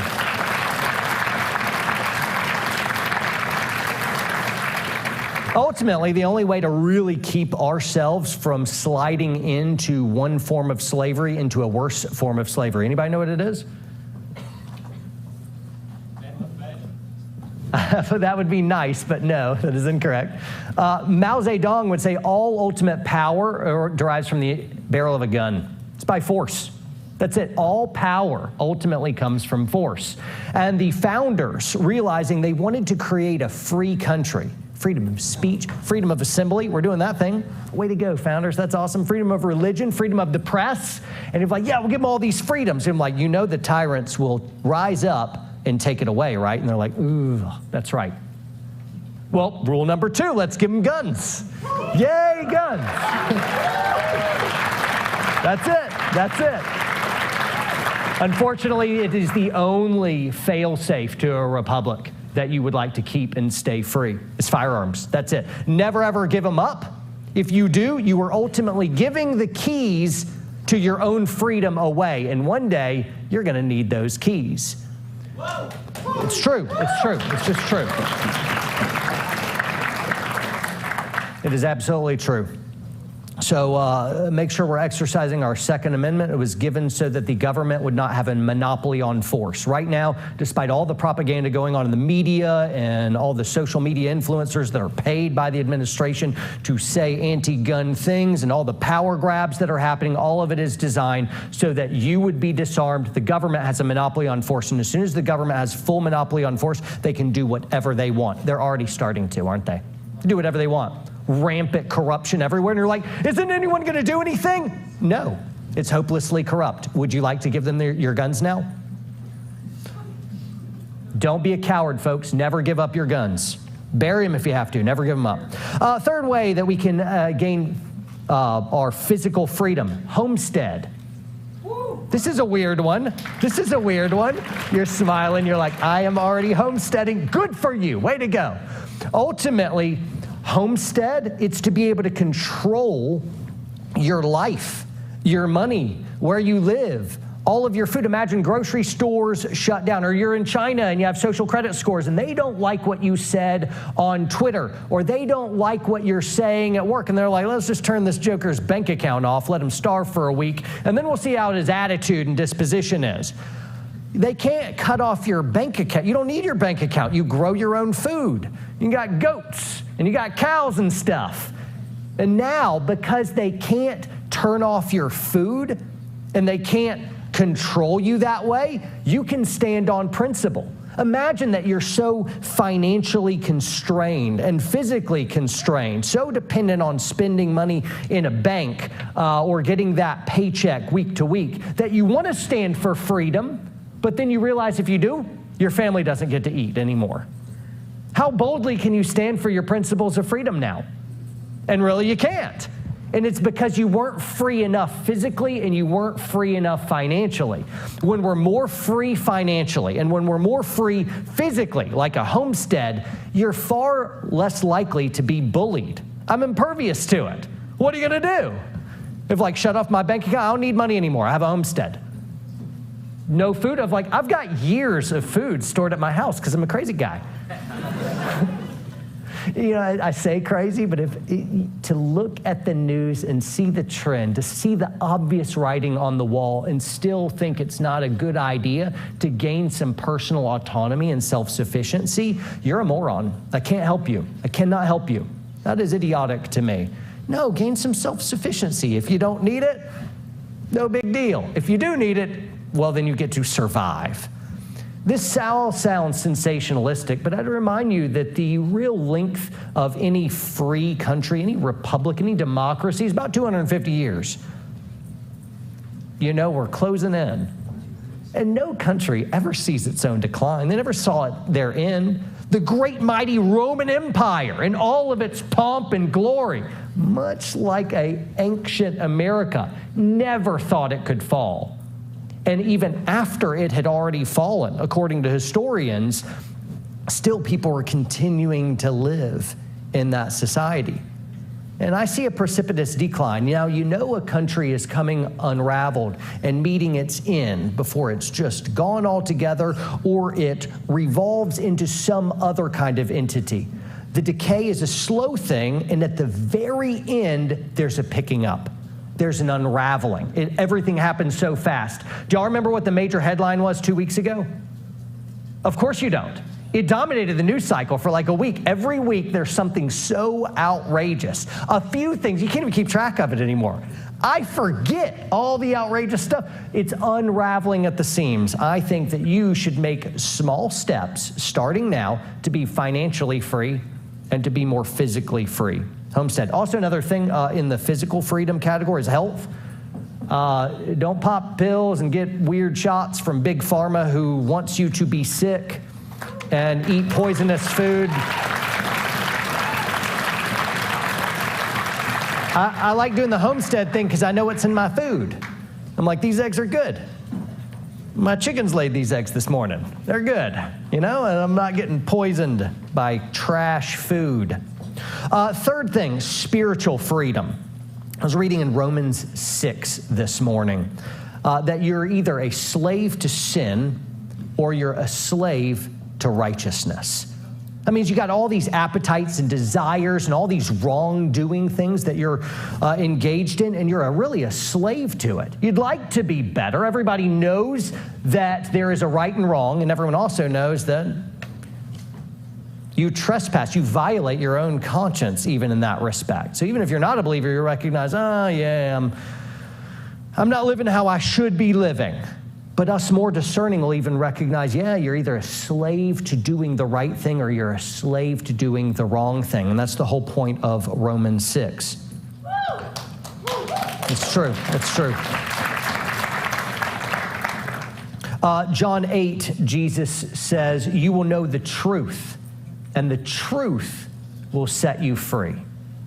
There he is. He's talking about freedom. And it's like, no, your souls are in bondage. They're in turmoil. You are a slave to your appetites and your addictions and your selfishness and your sin. And because of it, you are going to destroy your own life. It's happening now. It's already starting with your rebellion, your pride, your anger, your selfishness. You're going to destroy your own marriage. One day your kids may not be able to stand you anymore. You won't even like you anymore. You're a slave to our own sin, and we're all destroying ourselves. And what can happen is we can immediately pick up from that track and go a completely different direction by saying, hey, not my will be done, but God's will be done. And as Jesus said, you will know the truth, and the truth will set you free. You can say, what is the truth? And Jesus said, step forward and say, I am the truth. I am the way, the truth, and the life, and no one comes to the Father except through me. And so what we ultimately want,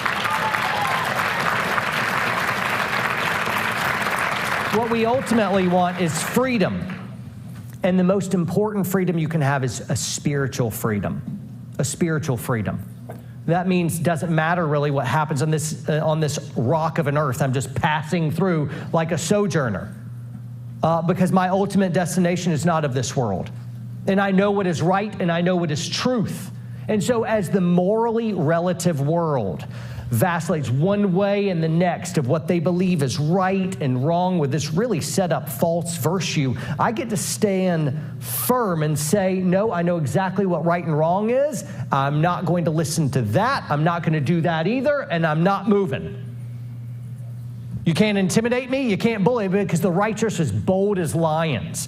Right now, the world is deceived into thinking right is wrong and wrong is right. It's amazing with this radical woke left ideology. Everything they say is evil, I say is good. And everything I say is good, they decry as evil. It's a false and counterfeit virtue. And I'm sick of it. Spiritual freedom can also set you free from the trap of moral relativism. Think about it. If there is no God, then morality is just made up stuff, whether it's social contract or whether you individually make it up. It's all just make-believe. It's all just a noble lie. It's baseless. There's no such thing as right or wrong. If there's no moral lawgiver, there's no actual real moral law. And so one culture says, hey, this is wrong. And another culture says, no, that's right. This is right. And so they disagree completely. Who are you to say that culture's right and that culture's wrong?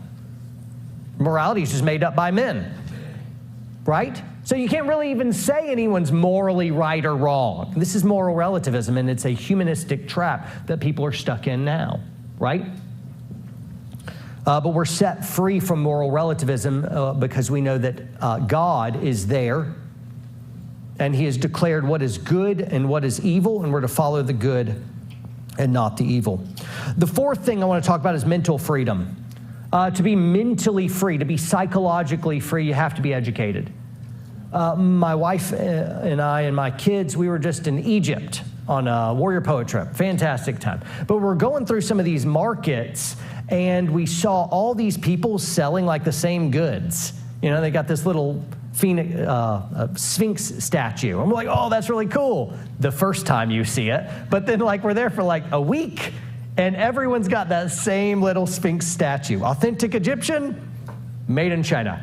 So, you know, but we went through one place. This was Valley of the Kings, wasn't it, baby? It was Valley of the Kings, and we went through this narrow marketplace, and there was, I don't know, like 50 different shops, and everyone's crowded in, and they're all holding up and peddling their wares, and all of the little statues and figurines were exactly the same.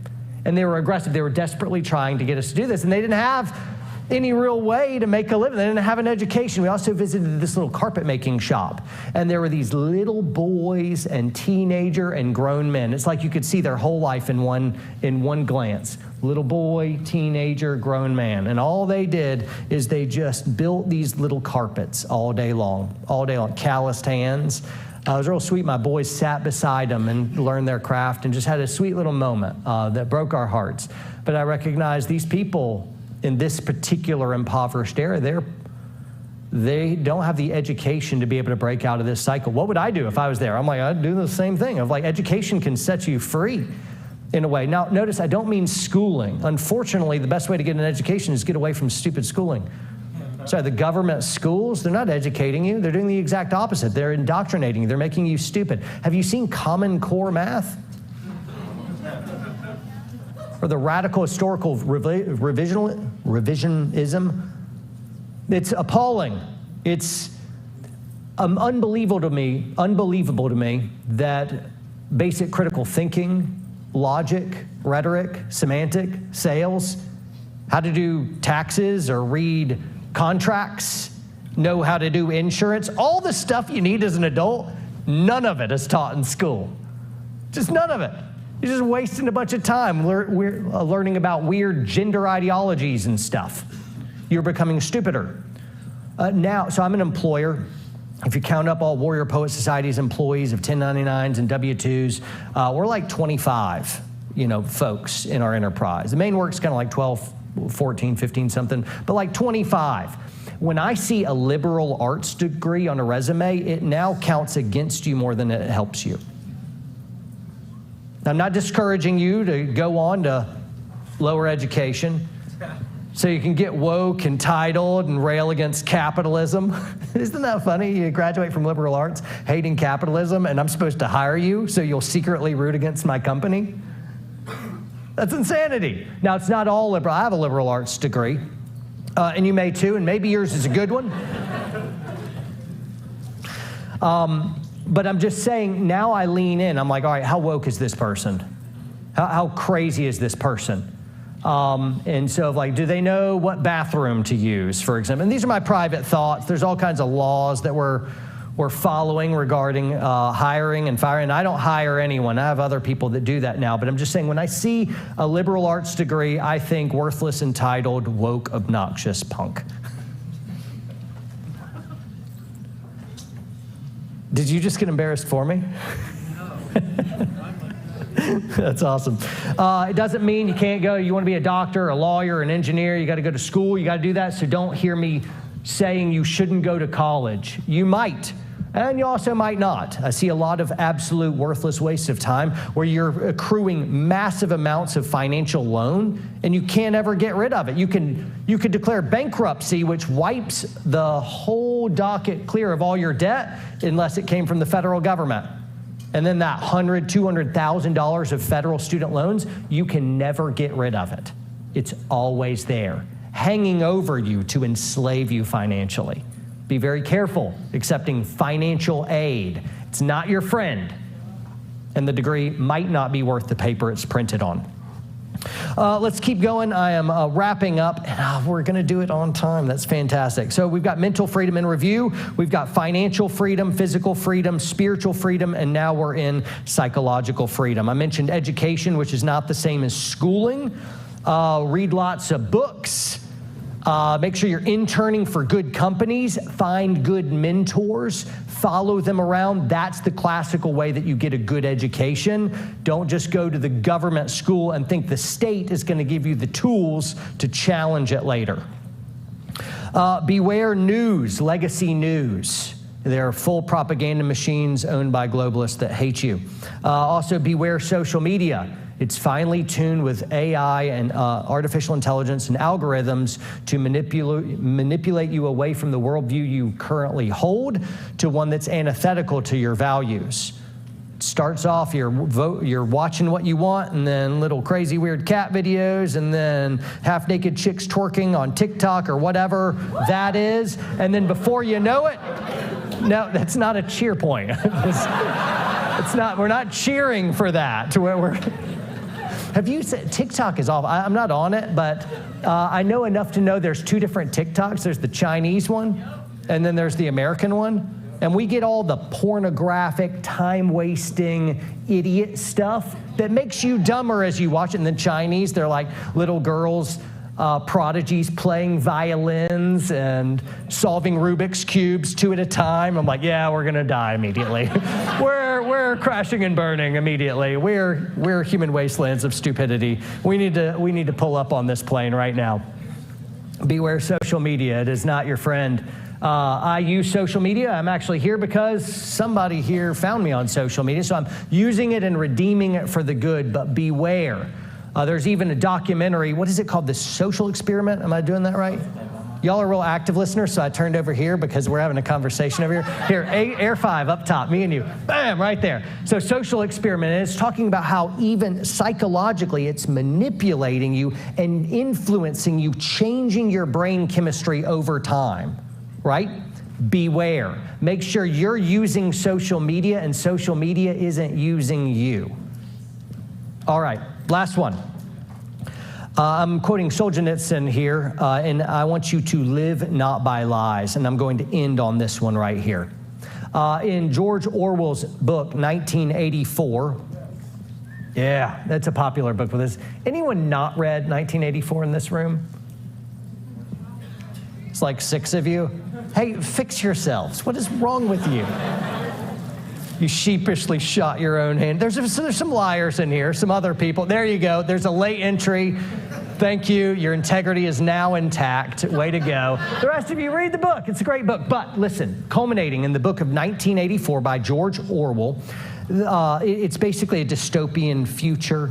The government has basically overwhelmed the world. The globalists have everything kind of sequestered into these authoritarian regimes. Propaganda is run rampant, but there's this one guy who kind of wakes up, and he's a dissenter, and he's recognized this is not real, this is not true.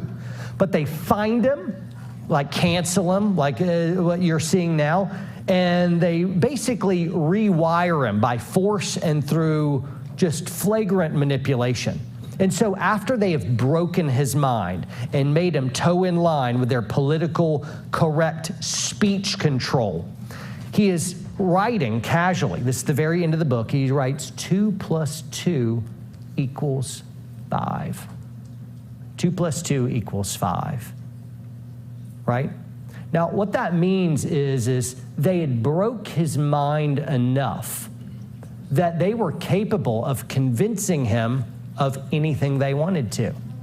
As soon as they can convince you that 2 + 2 = 5, as soon as they can convince you that you shouldn't trust your own eyes or your own ears or your own mind, logic, and experience, as soon as they can twist the facts, they own you. You are a perfect psychological slave.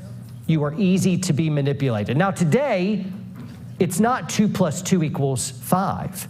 It's different. It's men can have babies. That's our 2 + 2 = 5. and minds are breaking, being highly manipulated. Our souls have been hijacked. Our brains have also been enslaved to a woke ideology that is having you deny your very senses and plain reason. Men can menstruate. Really? That's disgusting, by the way. Immediately, my mind tries to work that out. I'm like, whoa, no, abort. This is awful. Terrible. Men can't become women. You just can't. Men can't become women. Women can't become men. And the moment that you, in the name of being civil or polite, back off and say, I don't want to upset anyone here, and we keep backing away from truth, we seed the battlefield to this insanity, and it spreads like wildfire. There's only one way to live in a world of lies. There's only one way to defeat a world of lies, and that's to boldly come forward and speak the truth and say, I will not live by lies.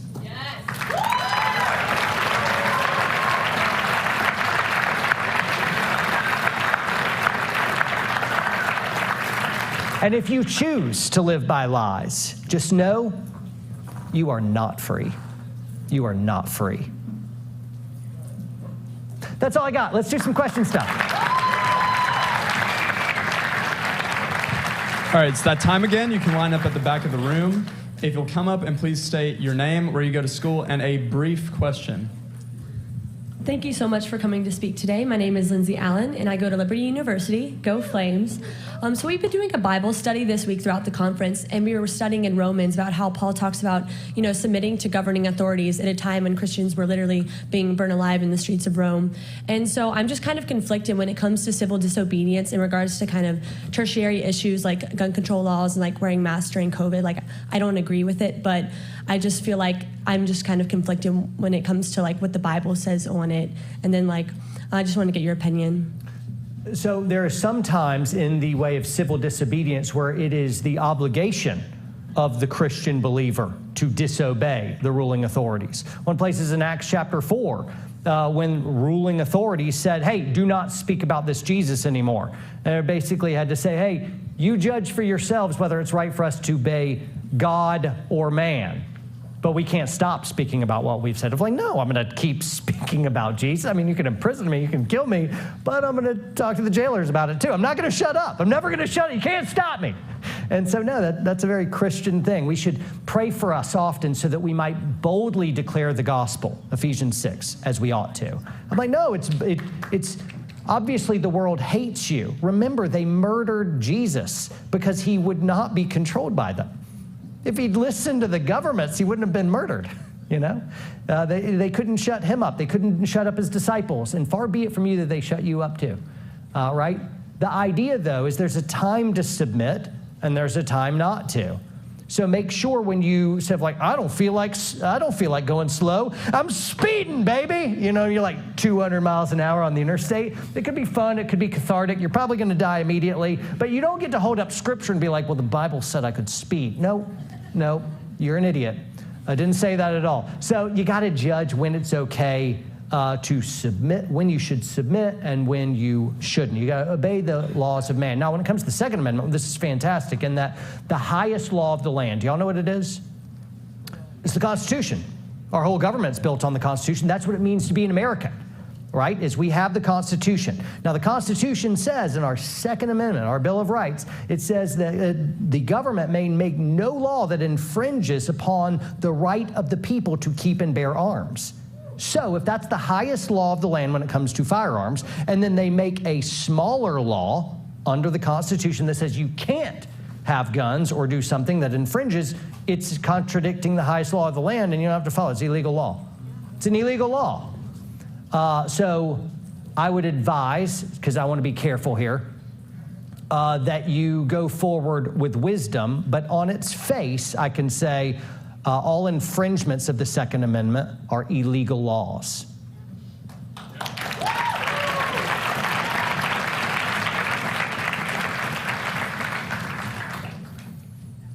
Hello, my name is Alma. You said the government shouldn't have a monopoly of force, but as it is now, if the military had to go against the people, they would probably win. So the drastic question is, should citizens be allowed to own things like tanks? Great question, and I would adore a tank. How many of y'all would like me to have a tank? I'd be good. The yays have it. I do want a tank. That would be fantastic. Yeah, so now our right to bear arms doesn't mean we would win, but it does mean we have a fighting chance. It does mean that if we had no guns, then we'll just steamroll right over. You can't really do anything. But if we do have guns, we realize people have to risk their lives. Soldiers have to risk their lives coming after us. And realize also, I was a former military guy. There's a lot. Yeah, all right, legal army indeed. So there's a lot of dudes in those ranks left to right of like, go, against the populace. I'm like, well, that's my hometown, And so a lot of those soldiers don't want to do that either. Anyway, it doesn't mean that we are going to absolutely win. You notice all the gun-free zone areas are where all the active killers flock. I think 95% of all active killer events happen in gun-free zones. Now, what if they weren't gun-free zones? Now the bad guy knows, well, there might be guns there. And even the idea that there might be resistance makes them not fight there. Similarly, the government treads more cautiously when they realize there is recourse. If there's no recourse, yeah, it's game day, yeah. All right, thanks.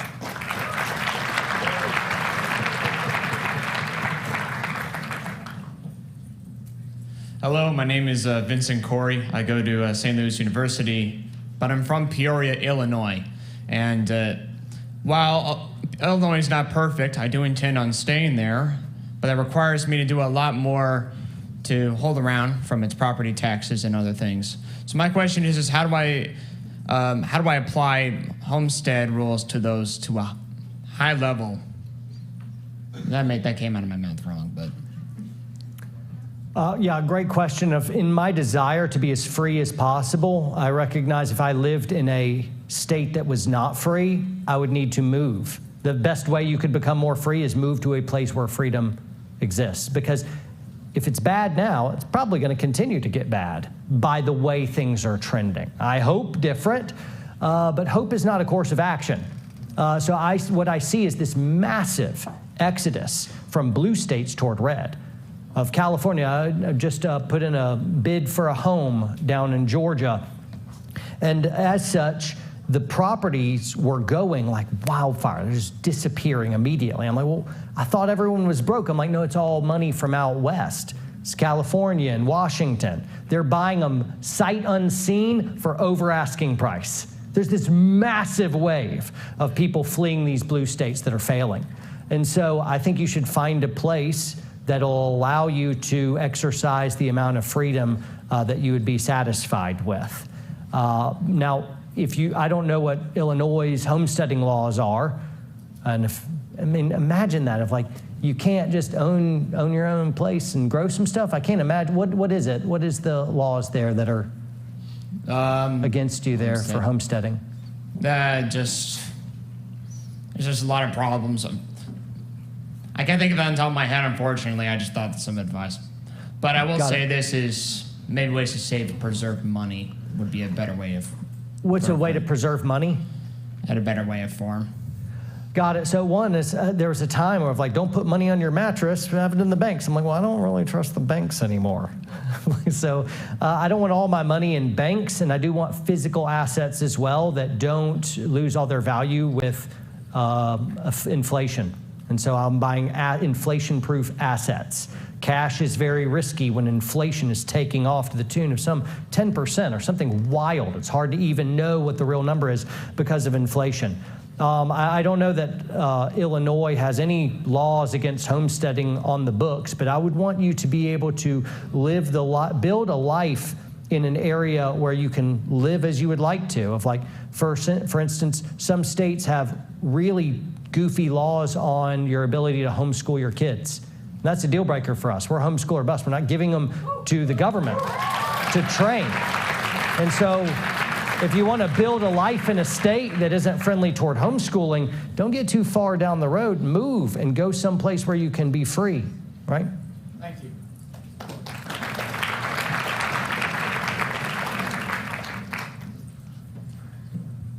Mr. Lovell, thanks for coming. And speaking of homeschooling, I'm an entrepreneur, a business owner. My mom homeschooled me. Awesome. Before it was cool. I run in a lot of crowds with entrepreneurs, very successful people. They all homeschool their kids. I don't think that's necessarily always the option for everybody, but I'm curious to hear what you do. Do you have a family? And if you do, what do you do for their education? So we are a homeschooling family. My oldest is 11. He just waved at me, and he's awesome, and I'm so proud. They've never seen the inside of a government school. They never will. They're under my authority. And we're having a blast. We wanted to study Egypt, so we went to Egypt. And now we're studying the nation's founding because we came here a couple days early. We'll stay here a few days, and we're hitting all the museums, and we're doing all the sites, and we're learning American history. We were just at MLK Jr.'s monument yesterday, and I was teaching them all about the civil rights movement and why MLK Jr. was so significant and how he was renamed after Martin Luther, the great reformer. Oh, so funny.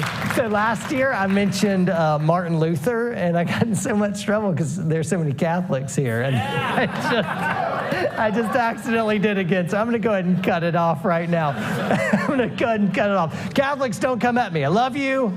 Yay, peace. Peace. You guys are awesome. Be nice to me. But Martin Luther King Jr., and that was neat. We're learning and going, and there's wild. I guarantee you that my 9-year-old son has read more books than most college graduates have in the United States. I really do believe that. They homeschool.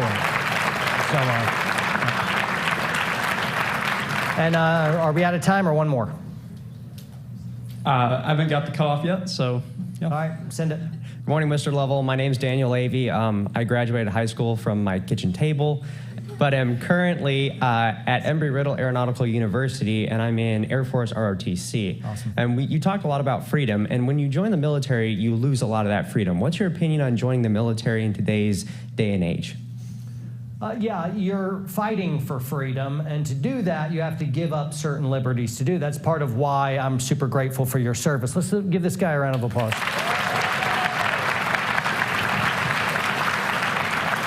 It's kind of the nature of the sacrifice, too, of like, I'm going to follow the orders of my commanding officers now, and there's a chain of command, and there's a reason, an expediency, a practicality, and a necessity to do that. And so you're exchanging some personal freedom in order to serve a greater cause to protect everyone else's freedom. So that's kind of the gig.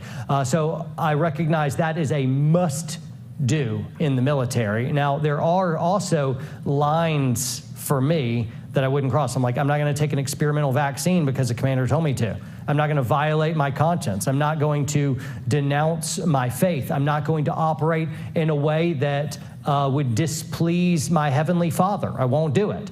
And so they can tell me otherwise, and I'll tell them to pound sand. Anything else, I'll follow the orders, but I won't violate Scripture or conscience. And so that's how I roll on the military now. All right, so that will conclude our Q&A. Thank you, sir. Let's give him one more round of applause. Thanks, guys. You guys are awesome. That was great.